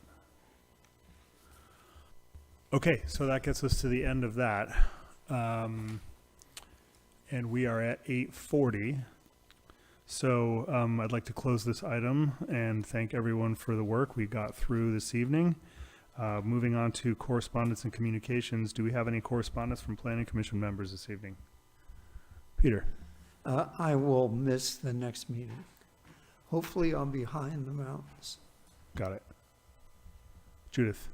I will miss the next 2 meetings, and I'd like to clarify, since these are all special meetings, my understanding is that also doesn't impact the maximum 3 missed meetings in a calendar year for commissioners. Is that correct? And if you want it to, I would suggest taking a good look at Lisa Brown's suggestion that we go back to not special meetings, in which case, when I miss the next 2 meetings, that only gives me 1 more meeting before I'm off the commission. You're correct. If you miss special meetings, it doesn't count towards your attendance. Go ahead, Dan, sorry. Yeah, there was a handout of an alternative route through the gateway that I would really like to see, and I'm just supporting the idea of that getting disseminated if possible. Yeah, we will add it to the materials that were handed out at the meeting. Unfortunately, I only have 1 copy, which isn't enough to distribute to all the commissioners and the public. And so I will add that into the record, let you know when that's done. Do we have any correspondence from staff this evening? All right, there being no further business, this meeting is adjourned. Thank you, everyone.